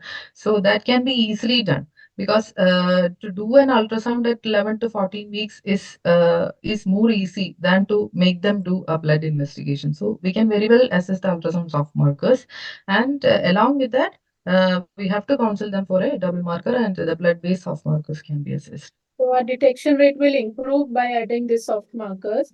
And if Yes. we have all these 4 soft markers added on to a dual marker, our detection increased from that 91% to almost 95%. The false 95%, positive yes. has also come down. So I think Yes. this is the standard of care which has been offered by all guidelines at the moment. So Preeti, we go on with you? What else do you look at when we are doing a screening in the first trimester? Anything else on scan which already Chinmay has spoken, but let us just reiterate all those things. Yes, madam. As Chinmay madam has explained, besides aneuploidy, we can detect around 60 to 80% of the major malformation, beginning from the head like anencephaly, encephalocele, and up to the toe. Like we can diagnose even club feet in the first trimester. So at least 60 to 80% of the major malformation which are lethal we can diagnose in the first trimester itself.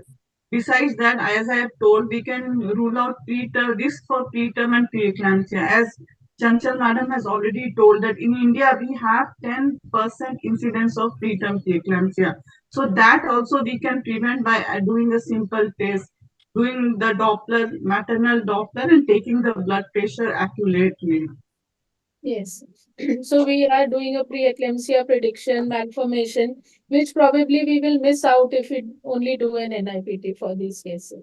And if we miss out on our first trimester, as what Dr. Veena said, we could do a quadruple test along with the genetic sonogram, and NIPT has a good detection rate. Now, Dr. Jaya, can I ask you in Delhi, what method of screening cutoff do you take? Ma'am, we have of late started following the Nicolaides model of contingent screening, wherein we divide the population based on low risk, high risk, and intermediate risk concepts. So, any patient who's coming to us with a high risk, that is the cutoff being 1 is to 100, then an invasive testing is preferred over the rest of the methods. Whereas if a patient is coming out to be low risk, defined as a risk less than 1 is to 1000, then she goes with the standard protocol of a second trimester scan after the first trimester combined.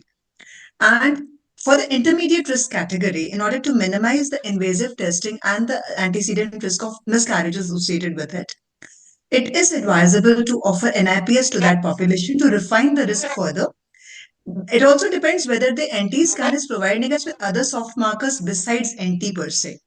But I must reiterate here that majority of patients who come to me after they combine first trimester scan, the NT scan per se leaves a lot to be desired. So the quality assurance in terms of an NT scan is something that can be addressed at some times when the a patient is in the bracket of the NT scan, but majority of times they come to us beyond that window. So we have to devise ways and means of quantifying a genuine risk in place of an ideal circumstance. And that is where the role of NIPS as a secondary superior screening method comes into practice. So what we started off, that population screen for NIPT may not be a good option. This screening, this called as the contingent screening, is a good option where NIPT can be used correctly. So if the risk is high risk, which is more than 1 is to 100, you could offer them an invasive test. And if the risk is less than 1000, you are low risk and can be followed up routinely. And only if it is between 100 to 1000 is this intermediate risk, where this NIPT is a beautiful test to be used. If your scan is normal, the NT is normal, and there's no structural anomaly, only then we would follow this contingent screening.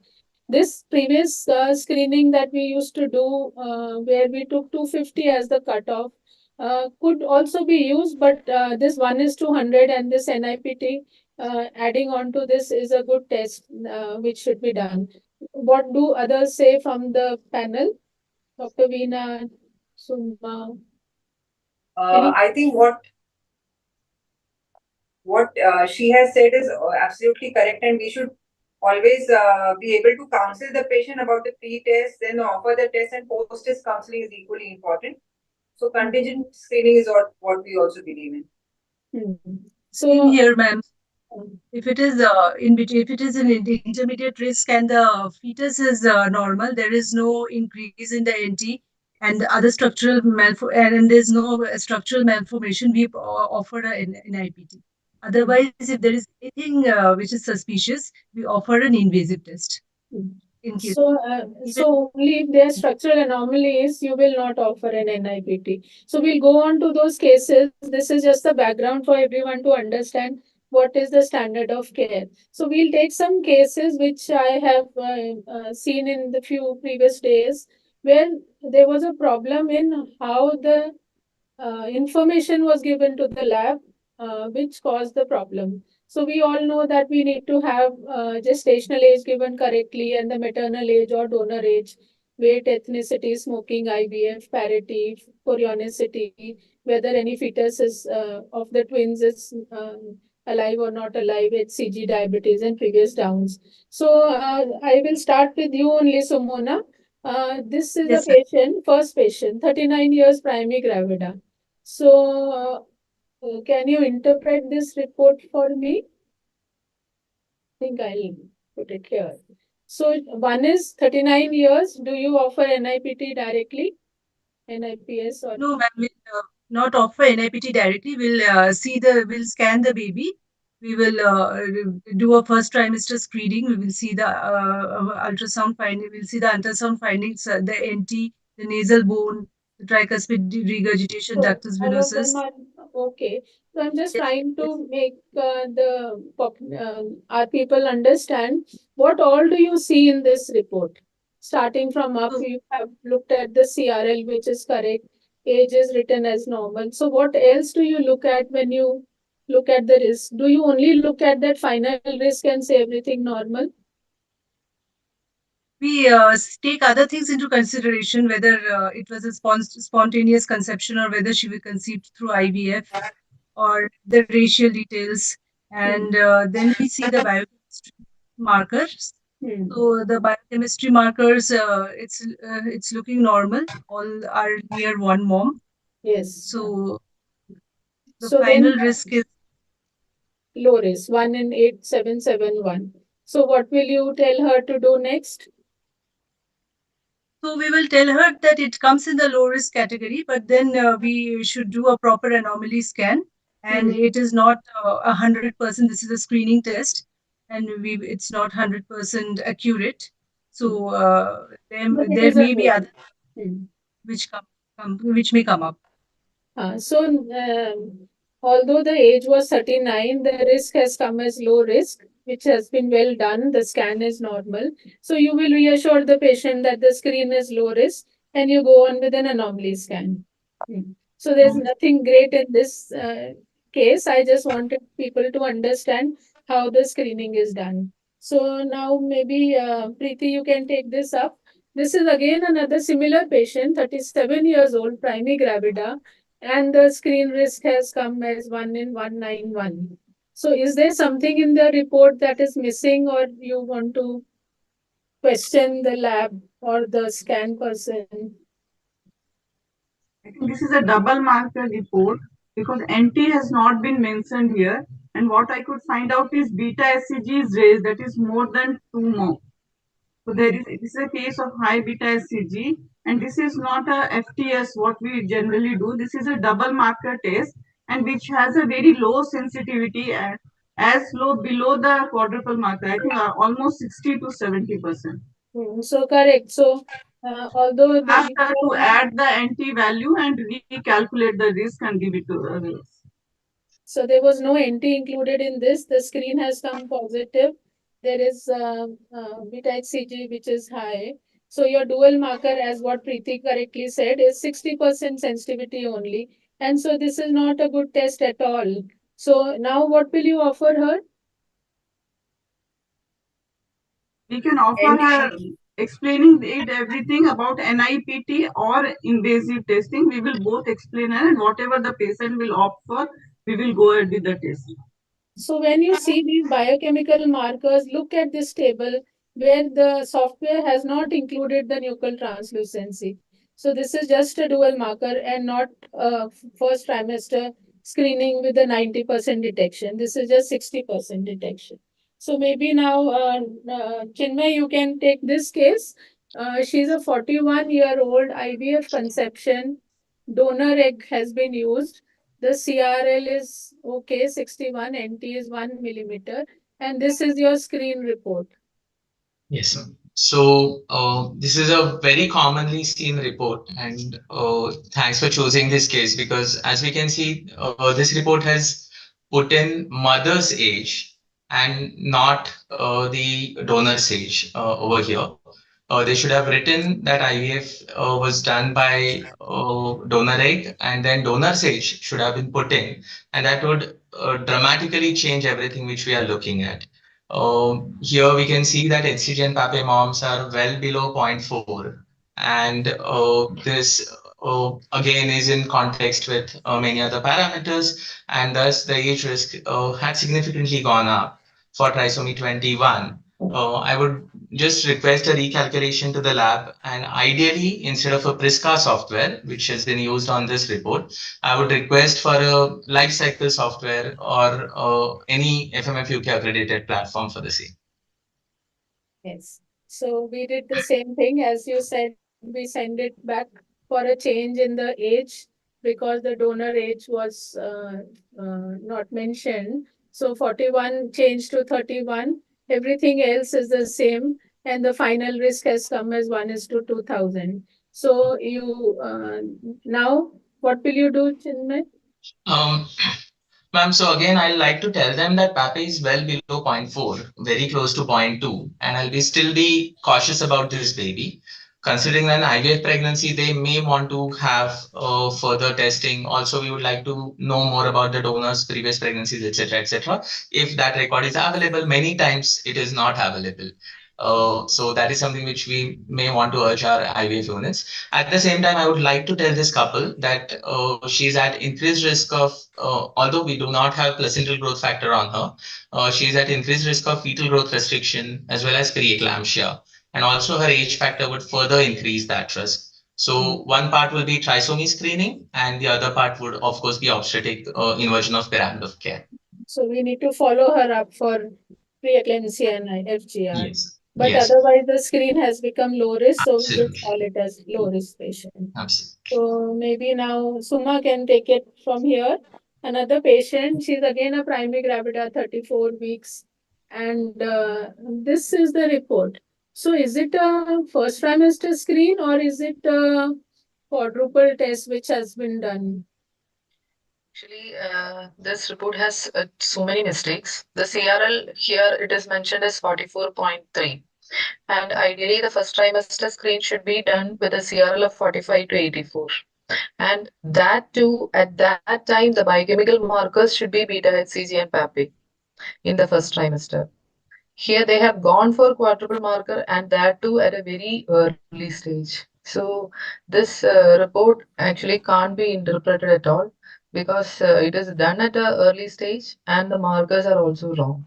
So we can't take it and they have given a high risk also in this. Actually, sampling date is 12/1/21/17.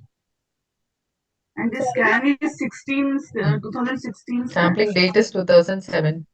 Yeah. This is an old patient. That is after 1 month they have done the quadruple marker. Yes. So they have combined the quadruple is done at 16 weeks, but they Yes. added the NT into that quadruple report. Yeah. And the Yes. NT has been done at a CRL of 44, which is again wrong. And the NT has come at 1.8 mom. So it's a gross mistake of everything. Anything else you want? So it is screen positive and patient was very anxious. So that time NIPT was not there and we did an amniocentesis and it came normal. So it is not just looking at the screen positive report. There are a lot of mistakes which the labs can do. And you can see this is a glaring mix of mistakes in this report. So we go on to another one now. Suma's done with. So, Dr. Veena, can you now do with this patient? She's a primary gravida, 31 years, 12 weeks. And the scan report said a nasal bone is hypoplastic, appearing as a small speck dot. Okay. And that has put into this report as absent nasal bone. So one is, do we measure the nasal bone in the first trimester and do we call it hypoplastic? And does that mean we add it as absent nasal bone in the screen report? No, I think in our current population of Asian population, even if we see at the first trimester that a small speck is seen, we should not call it that an absent nasal bone. We should always just comment that it's small, a small speck is seen, and the other parameters, the NT is normal, the ductus venosus shows normal waveform, everything else is normal. So I don't think so. We should pay much significance to this. We should always go in for then sequential screening also. So we'll come to that sequential. So this same patient, we repeated the scan because it was still in the time of an NT, and this is how the nasal bone is. So that is a normal nasal bone in the That first is normal trimester. thing. So then Okay. this screen has come positive, this intermediate risk because of this absent nasal bone which has been added. So if we revise it again, the risk becomes less. Yes, so that is what. So first trimester nasal bones are not measured and not called as hypoplastic. They are either present or they are absent. So if they are absent, maybe you can put it. But present nasal bone, you don't call it hypoplastic in the first trimester. Okay, so maybe Sumona can take it from here now. Another patient, primary 40 years, spontaneous conception. That is her screen report. Her age risk is also high and final risk is also high. Anything else that you see in this to be cautious in addition to just looking at the screen report? We've already spoken before, but maybe. The PAPE value? The scan is normal, the PAPE is very low. So would like to check whether what kind of a conception it is, because low PAPE is associated with IVF pregnancy and we have to tally it. So this was a spontaneous conception. Do you need any other information from our first trimester screen? Scan report, uterine arteries. Uterine artery Doppler. So Uterine artery Doppler. Low PAPE is a marker for placental dysfunction. So we should look for the uterine artery Doppler. So although PLGF is not done, in this report, but a PAPE itself is telling us that there's a placental disease. And this patient had this kind of a uterine artery PI, which is 2.8. And which is more. 2.8. So what will you start her on? We would start on aspirin 150 milligram at bedtime. Yeah. From now onwards till at least 36 weeks. Yeah. So that is what it was done, but in spite of that, there was IUGR. So this patient, the screen was positive for Downs because of this PAPE was high in the advanced maternal age, and for which aspirin was started, but she still had an IUGR and had to be delivered early. So, Jaya madam, difficult case for you. You must be getting this very often, that you have one first trimester screen and then the patient does one more second trimester screen and then comes to you with both the reports, which one is good and which is wrong, which do I follow. So what do you do for this? Same patient, first trimester was high risk, and the second trimester was also intermediate risk. Ma'am, it is very, very frequent in clinical practice that we find people screening multiple times until they get the kind of report that they actually are looking for. So, the first dictum of screening is that we do not screen twice. We screen to identify high risk. So, once we have identified that high risk, we either go to a superior screening test or we go to a confirmatory test. We do not go for a more inferior kind of screening test just to prove a point. So here it must be reiterated that a good combined first trimester screening, as we have discussed, has a detection rate of about 90%. Even in the practical scenarios that we see, it is close to 85% at least. And for a quad, it stands at nearly 81%. So a quad should not, a dual or a combined first trimester should not be followed by a quadruple marker. to refine the risk. If at all we have to, it should be either an NIPS or an invasive testing, depending upon the abnormalities of the fetus. If the fetus has a congenital abnormality that is obvious or a raised NT, as we have discussed earlier, or any other marker like maybe a DV issue or an hypoplastic nasal bone or anything, that is continuing up to the 16, 17 weeks of pregnancy, then it is very, very straightforward that we have to offer an amniocentesis and then followed by a fish as well as a microarray if the fish turns out to be normal. So And you if at all don't, that's not the case, then we have to continue with what we did as a contingency. so you can't do two unlinked tests or which have got the similar or inferior screening result. But what is this integrated screen and you tell me about this integrated and Integrated screening would be a test, ma'am, where the screening result of the first trimester and the second trimester biochemistry are combined, and we require to have a software that is equipped to do this. Very, very few laboratories in our part of the world are actually genuinely doing an integrated test. Most of the times we see patients getting one dual done from one laboratory and then they switch over to another laboratory because they did not quite like the result of the dual. So they change the laboratory per se, the software, the platform, everything, and then they do a quad. And that is against the principle of an integrated test. An integrated test can only be performed when it is the same laboratory, same platform, and an appropriate software has been used to integrate these two results. Thereafter, the result can turn out to have a detection rate of about 95%. But the problem is that logistically speaking, it is not a very valid idea in our part of the world, and therefore integrated screening has not caught up really in clinical practice. Correct. So the result comes quite, yeah. We also don't do the integrated screening in case of high risk. In case of high risk, we can only do it if there is an intermediate risk or a low risk. Oh, yes, right, correct. So let us now go on to some anomalies in the first trimester where what needs to be done needs to be looked at. So Dr. Veena, we start with the first case. Here you have an increased NT and a monoventricle. She came to us for diagnosis of query hydrocephalus. So what do you want to see more or what do you want to interpret more in this patient? So when we are basically doing the NT scan, if we are just able to measure the, we are able to see the fox and the choroid plexus, then we are able to rule out holoprosencephaly, in which this case we are seeing that.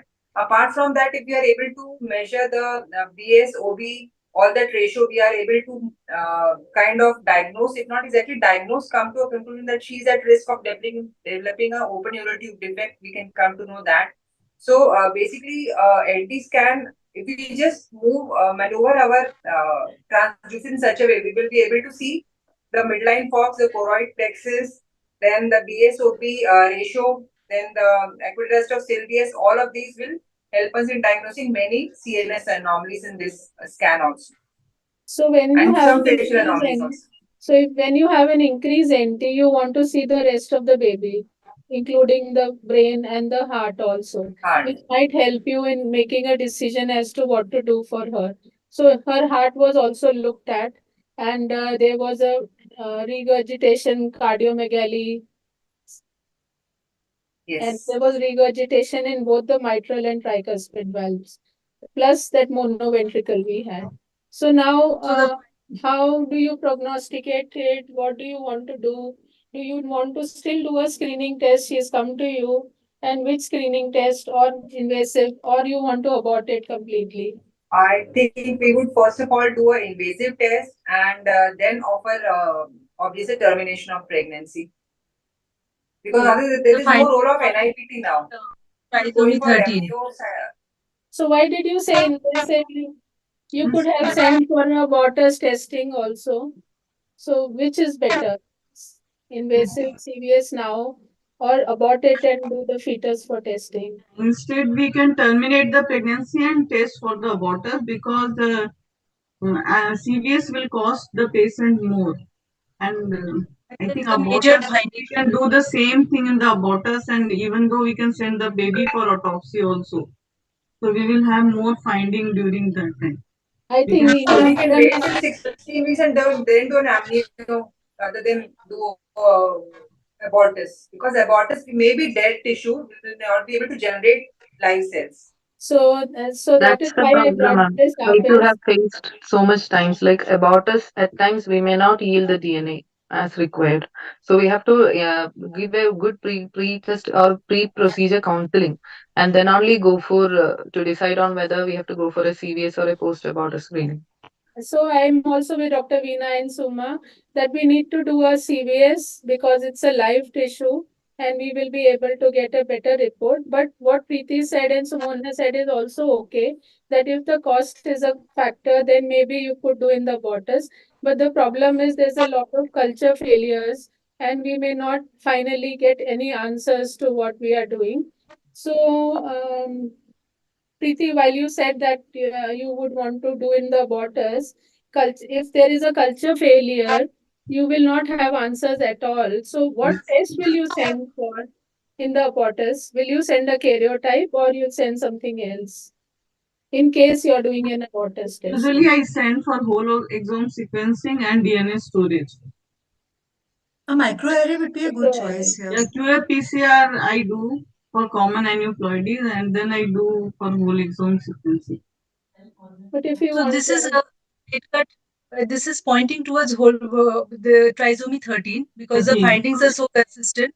What I would send is that I would ask for a QFPCR initially, and then I would ask for a DNA storage. And if the patients they want, they can do a microarray or a whole exome sequencing. so that is the problem with doing it in the waters is that we are worried that it will not culture and it looks very typical of holoprosencephaly. So CVS is a good option because we will only send for a karyotype then and terminate the pregnancy. But however, if we are going to do it in the waters, then we do a QF PCR and keep the DNA saved and maybe work on it for a microarray later on. So here, Microarray would not really have an issue with the culture and therefore it is usually successful in majority of these yes, cases.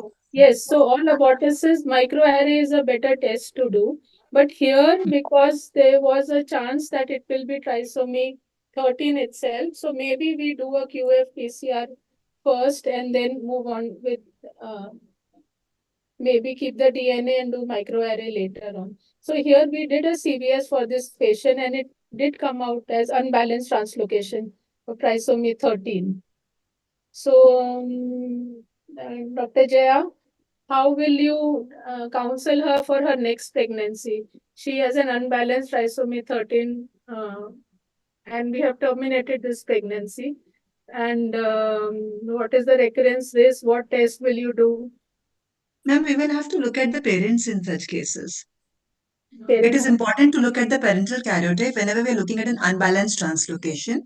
Because if the parents are carriers of balanced translocations themselves, then there is a risk of recurrence which is different from a regular trisomy that we see, which is a sporadic variety otherwise. So in order to look at that, we have to first look at the parents karyotype. And if we find that one of the parents is harboring a balanced translocation somewhere, then we have to look at that part and see which is the parent, because the sex of the parent also determines the risk of recurrence in such cases. With the risk of recurrence with the maternal carrier being higher than that of the paternal carrier, because there's a natural selection for a sperm with a normal chromosomal composition, and therefore the chances of transmitting the same again to a future progeny would be higher if the mother is a carrier of the translocation.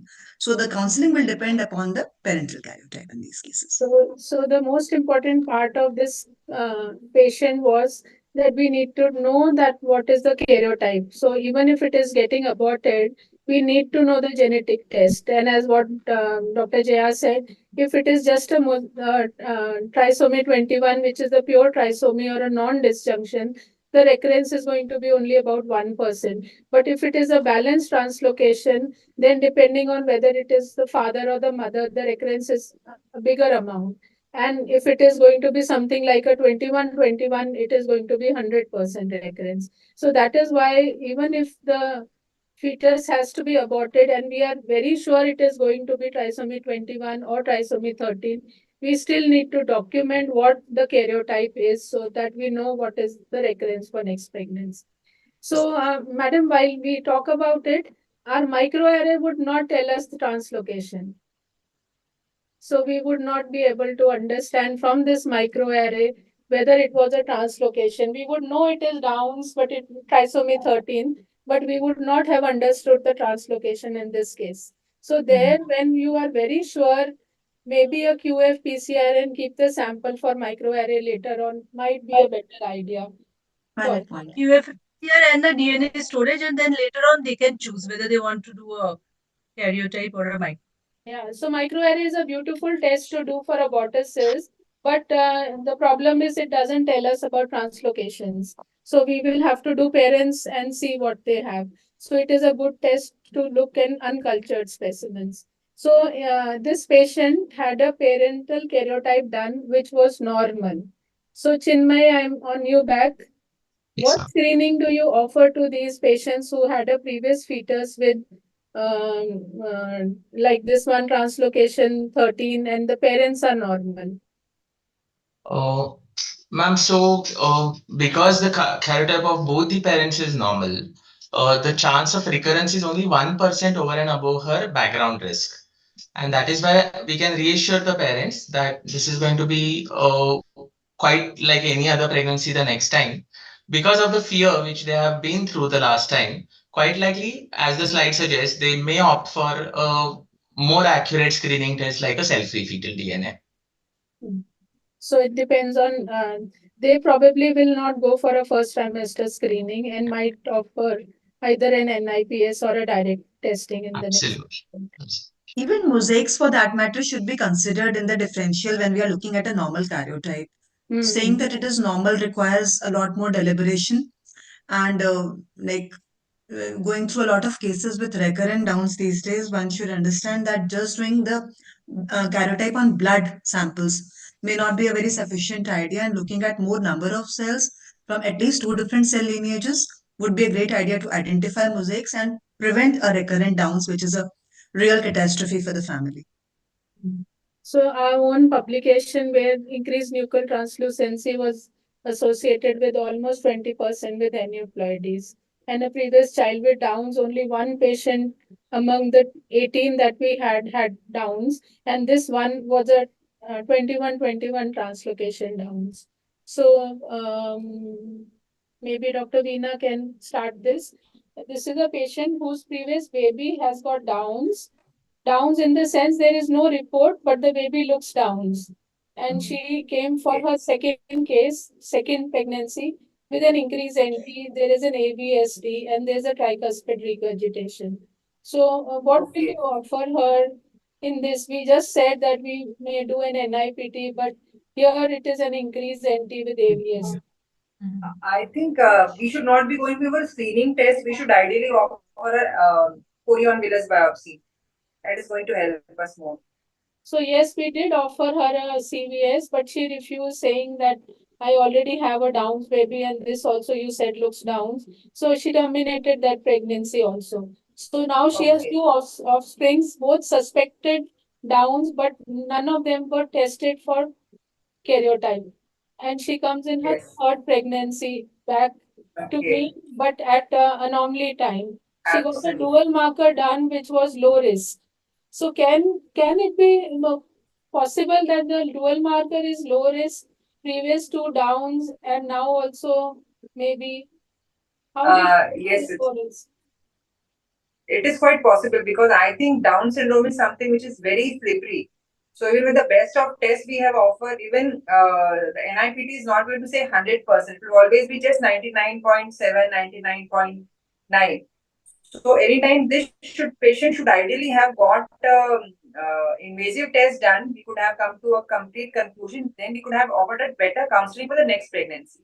So why it happened is because she did not tell the lab that she has had two babies with Downs. So if you tick on that previous Downs on that lab, the risk will come up. So if you don't put that risk on that, that comes like this. And now she has come with an absent nasal bone. So what test do you want to offer her? Everything else is normal except this absent nasal bone with a dual marker low risk. Amniocentesis. Correct. And it came out as trisomy 21. Is this report enough or do we need to do a karyotype? Karyotype. But can we terminate on this ground? Yes. Yes, we can terminate, We but can we need terminate. a karyotype to know the type of Down syndrome because there is previous two histories, so most likely it is translocation, which is happening every time. So we'll go for a karyotype. And Preeti, the karyotype is It's 2120. 21. 21. Yeah. So what is going to be the recurrence is going to be 100%. Yeah. And definitely one of the parent must be having a balanced translocation. That is why three babies with karyotype. Had she done the karyotype for her first child, she would have known that this was a 2121, would not have gone through three pregnancies. And hence it's very, very important, even if the baby is born and looks down, to be tested also. Yeah. So we go on to, I don't know how much time we have. I have lots of cases. We'll do one and then as the moderate other are, if they tell us to stop, we'll stop then. So I think we'll go with now. Yeah, madam, you can take it. I have a Yes. patient. She is gravida 3 para 1 live issue, increased nuchal translucency more than 99 centile. So for increase NT, do we do an NIPT or we do a diagnostic test? Ma'am, NIPS is only a screening test at the end of the day, and any woman who is coming to us with a raised NT is a Pandora's box. We have to take an extremely closer look to rule out all the possible associations, and therefore, nothing short of invasive testing will do for her. In case of invasive testing, also, we do not have to stop at a karyotype, but for a raised NT, it has to be a fish. If we get our answers there, well and fine. If we don't, we require a micro. So this was a doctor, and doctors will decide lot of things on their own. And she got a dual marker done, which was low risk, 1000 plus. And then she got little still worried, and she then got an quadruple marker done and integrated it together. And again, the risk came as 1 in 513. So she has mixed up everything. She is very worried. Her dual marker was low risk, integrated report was intermediate. And then now she has come to me at 17 plus weeks. This was a time when MTP Act was still 20 weeks. And we did a structural scan and it looked perfectly normal now. So now NT was 95th, 99 centile. The nuchal fold is normal. Cardiac is normal. Nasal bone is seen. Everything else looks normal, but we have in our background an increase NT. So what will we do now?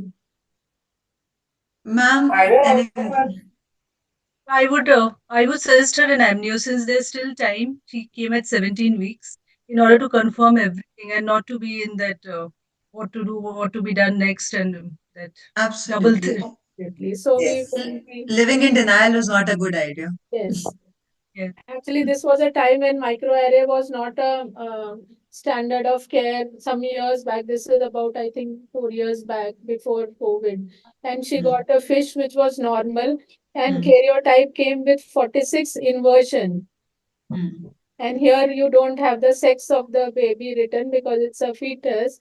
And she was today 19.6 weeks on the day of this report. So she got worried and she went to her gynecologist and terminated this pregnancy. Okay. So now she came for a next pregnancy back to us. And this time she was more educated. She came at the right time. And again, the NT was increased. So now which test? We have an inversion which she terminated. What other things we should have done before she got pregnant this time? So Parental study should have been. So Chinmay, we did her parental, and as we knew, father was Y inversion, mother was normal. And this time NT again we did a CVS, but this time we asked for a microarray. So the karyotype again she wanted, and again there was an inversion. And this now we know is because of the father Y inversion. But the microarray is showing Charcot Marie Tooth disease. Now, what is this disease? What is its implication? Do we continue? Baby structurally looks normal. The Downs is normal. Inversion Y is there in the father. So, what do we do now?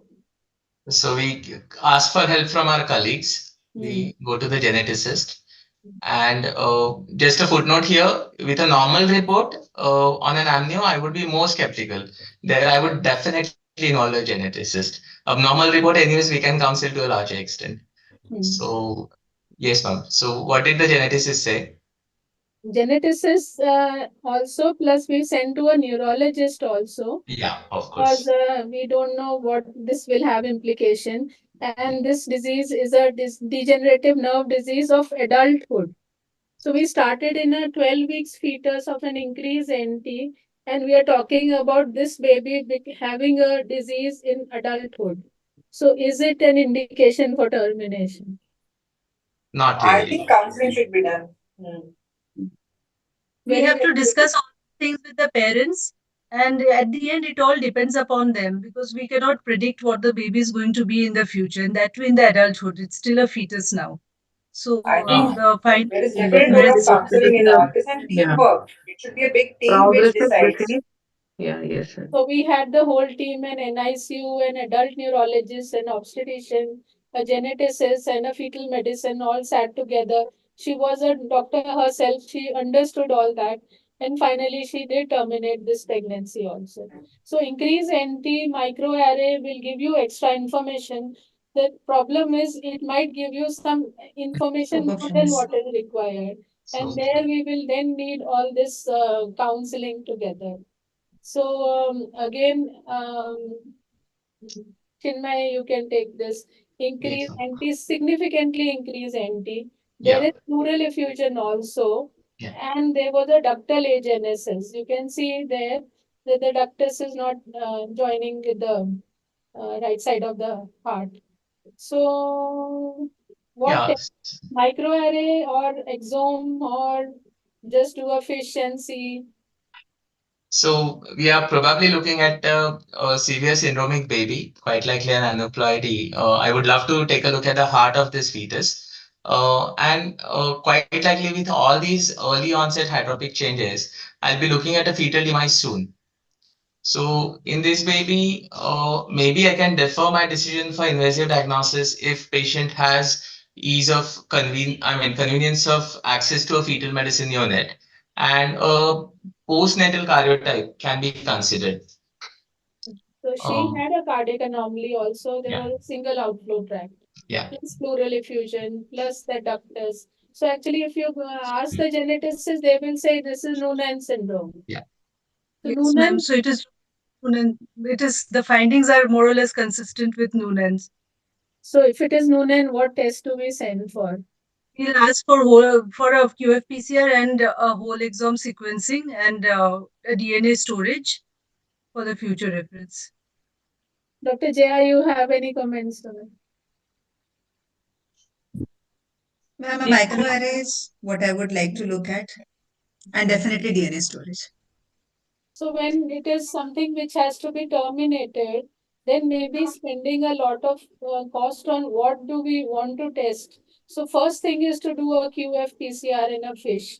And here, although we were very sure it is looking like Noonan, and for Noonan, microarray would not have helped at all. So we said, let us do a fish and keep the DNA same. And it came out as Turner syndrome. So when we are all ready thinking big things and it comes out as a small thing like a Turner, where the recurrence risk was negligible. And actually, it's non-immune hydropes at the end of the day, initial part of a formal non-immune hydropes. And we all know that with that raised cystic hygroma like swelling at the back of the neck, Turner's is one of the most common associations that we actually have at the back of our mind. And they say that when you're thinking of a rare disease, you're rarely likely to be correct. So probably suspecting a Turner's would be a more logical idea here than suspecting anything else beyond that. But pleural effusion also is.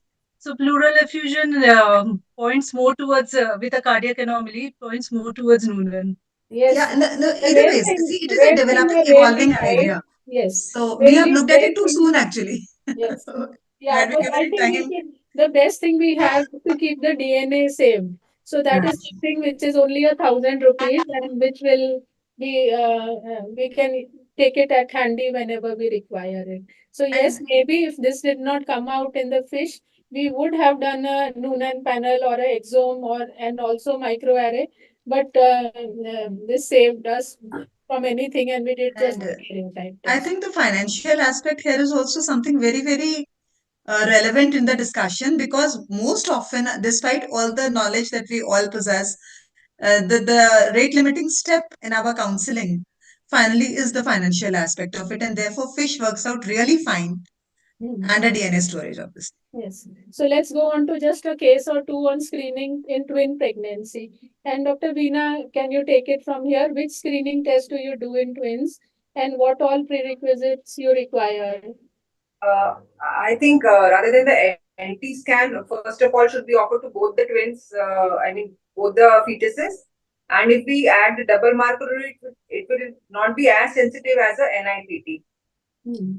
And first of all, before we do the scan, we should basically come to know whether it's monochorionic, dichorionic, and then accordingly proceed. So dating chorionicity is important.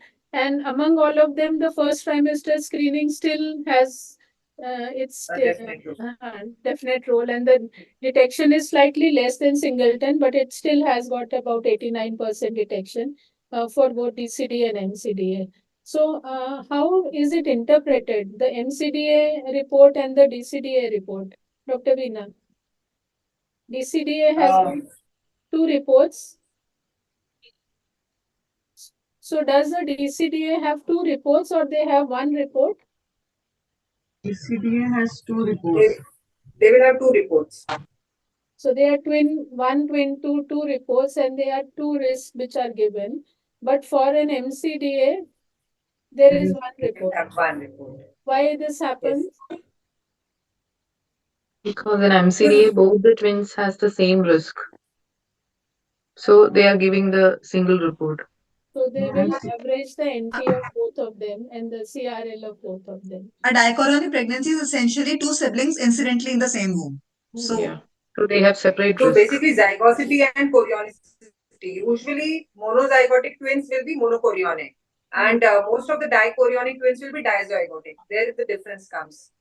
So the lab basically for a DCDA will take two CRLs and their NTs separate and the same biochemistry. For an MCDA, they will average the NTs of both of them and average the CRL of both and add the PAPE. And so they have a single report.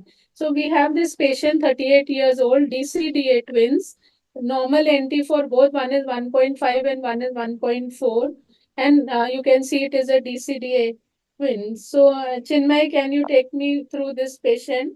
We've done Yes, a ma'am. screen test for her, and the screen risk has come as intermediate risk for both the babies. It's a DCDA twin, Yeah, an intermediate risk.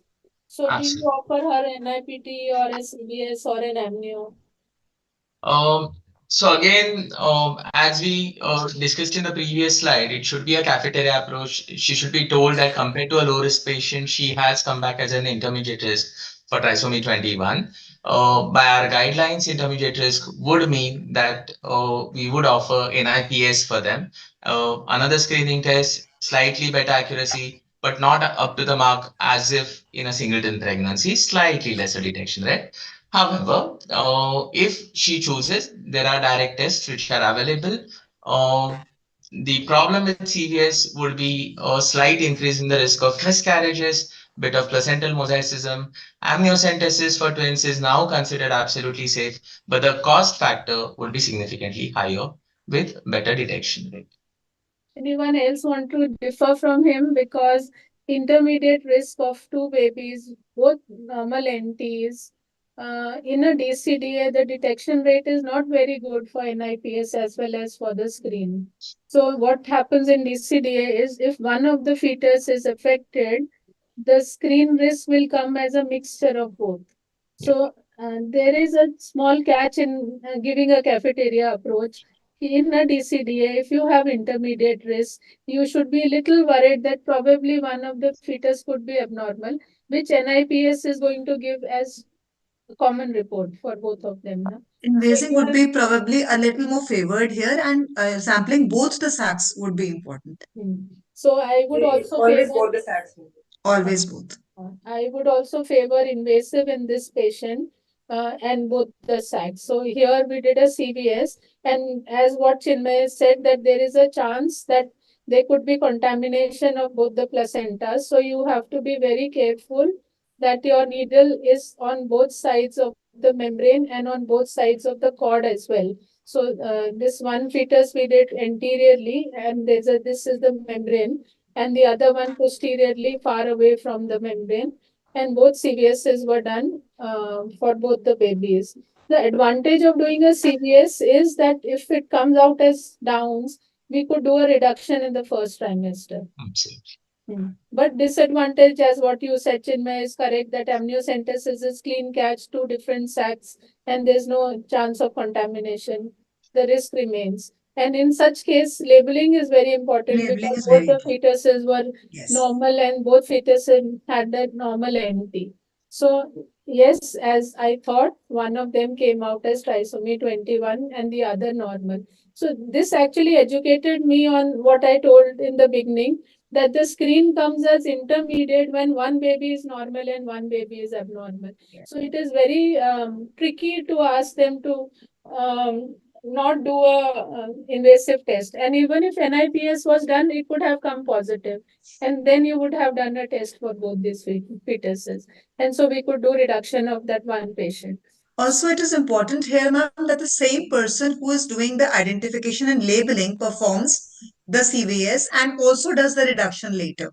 Because Yes. flipping between people can create a chaos here. Very difficult problem if the same person is not doing the reduction. You don't know which baby was tested and how. So the same person who's doing the CVS has to be doing the amniocentesis as well. So now coming to, can we offer them quadruple test in twins? No, no. And can we No. offer them NIPT? NIPT we can offer, can but still- quadruple. Quadruple. Not quadruple. And can we offer them triplets, any test? No, only NT-based. NT. Ultrasound, only the NT and ultrasound Only NT. markers. And if there is one fetus which is reduced, can we offer her a screen test again? No. No. Yeah, so triplets we cannot, higher orders we cannot. If reduction has been done spontaneous or after reduction, you cannot offer them. You need to only follow them by your NT-based screening test. The last case we have today, this is again a DCDA twin. NT of one of them is 95th centile, NT of the second is 99th centile. Cardiac is normal, ductus is normal. It's a DCDA twin, peak sign is seen well. What will you offer her? Both babies are abnormal, but both are DCDA twins. So separately we should. Invasive should test. be for invasive testing, sampling of both the twins.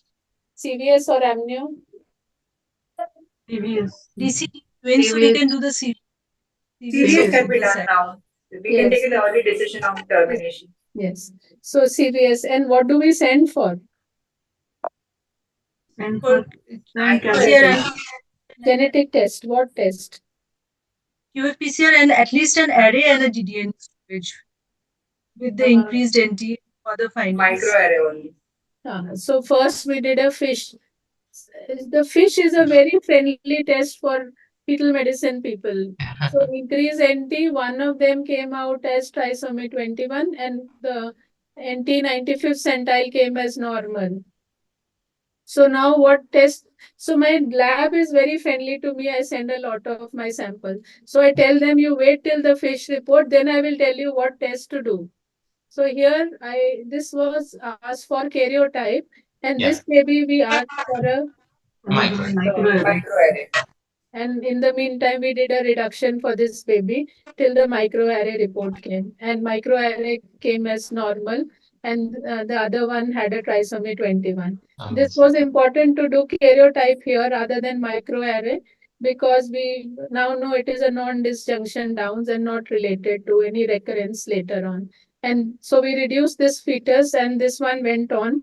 So can we reassure, or do we want to do anything more in this one fetus which is left? So we'll see a detailed cardiac study at 20 weeks, because these patients with increased NT would still have increased risk of cardiac anomalies, preterm, babies. Yes. So all of that should be counted and In fact, we explained. have to follow whether the persistence of that raised NT continues as a raised nuchal fold further. That also gives us an insight into the cause because there could be, as I said, a plethora of causes, including alpha thal and a variety of genetic anemias and stuff like that associated. So it is a very very interesting idea to look at these because we had a case where for a raised NT we did an invasive and we were happy saying that the karyotype is absolutely fine, and it later evolved into a persistent raised NT and we found it to be a Noonan state. Yes. So then And also a follow-up is must. increase NT is very worrying. You need to keep following it up, do a microarray, do a cardiac assessment, look at the nuchal fold, follow them up for hydrops or for pleural effusion because they could be Noonans as well. Anyone wants to add to this? She then had a fun cervix. Since both the fetuses had increased NT, so we need to rule out. One was obviously diagnosed with trisomy 21, but the infections has to be ruled out also if it persists, if it is increased. One last case is coming. One last case is still left. We have an increase, normal NT, ductus all okay, but there was a hand which was showing radial ray aplasia. So there was a deformity of the hand. Do we do a screen for any aneuploidy in this case? First trimester. We have to do an invasive here because this is a gross congenital abnormality and we have to look at it in a much more detail as compared to a regular screening test. So no screen to be offered if there's a structural abnormality. You need to test this baby, but test it for what? Microarray or an exome? Exome would be a great idea because there are a whole lot of genetic associations associated with radial ray deformity. So it's So the skeletal dysphasia can be skeletal abnormalities. So we did a exome only and we found out that it had a Holt-Oram syndrome, autosomal dominant, and the father also had a polydactyly. The recurrence risk is going to be 50% in this for TBX1 mutation. So microarray may not pick up single gene disorders. So depending on what the structural anomaly is, we should liaison with geneticists to decide what test needs to be done. And the screening may not be the only test offered to those who have a structural abnormality. I think, wow, good, we finished. My panelists are beautiful, finishing so many cases. I thought somebody is going to stop me from these cases. No, ma'am, even we are learning from you, so we are not stopping you. Yes. And ma'am, congratulations for those extremely, extremely varied and beautiful cases. You have a tremendous experience and precious they are, ma'am. It's Superb absolutely collection of amazing. cases, ma'am. Like, I mean, the people, the delegates who have registered and have heard this panel will have benefited so much. Especially the twins cases, which you have showed, was a learning point for even me. So it was beautiful, a beautiful collection of cases. And thank you so much, ma'am, for moderating the panel in such a lucid way. Thanks to all the respected panelists for joining us this evening. It Thank was you a so big, much. big learning curve for all of us also. Thank Yes, you. perfect. Thank you, Dr. Vandana. Thank you, Dr. Thank you. Bhaskar, Dr. Sita, Umaji, my co-panelist, Suma, Dr. Chanchal, everybody also. Yes, thank you, Bhaskar sir, for having us here. It was absolutely a great learning curve for us. Thank you, Ma'am Sita, and thank you, Dr. Aparna. Thank you everyone for your time and contribution. And I will request Prasanna to show the Fitovision slide again. We hope to see you, all of you in Calcutta in April. Yes, sure. Yes, sir. Looking I'll request Looking Himanshu to forward do to that, that. please, Himanshu. So, Vandana Vansal, madam. Yes. The panel and the questions are so excellent collection. As usual, you always do like this. Thank you, ma'am.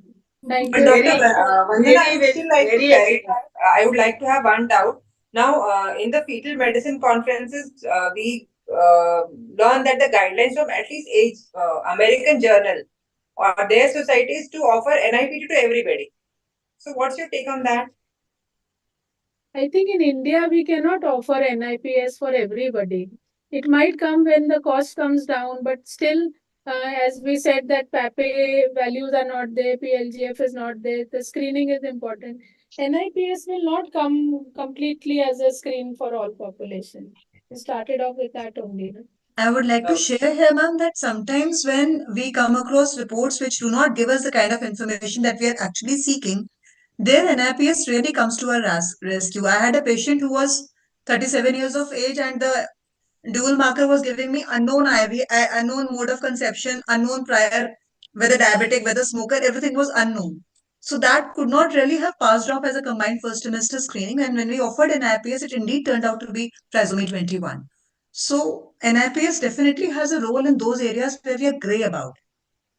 NIPS is a beautiful test. It has to be used correctly.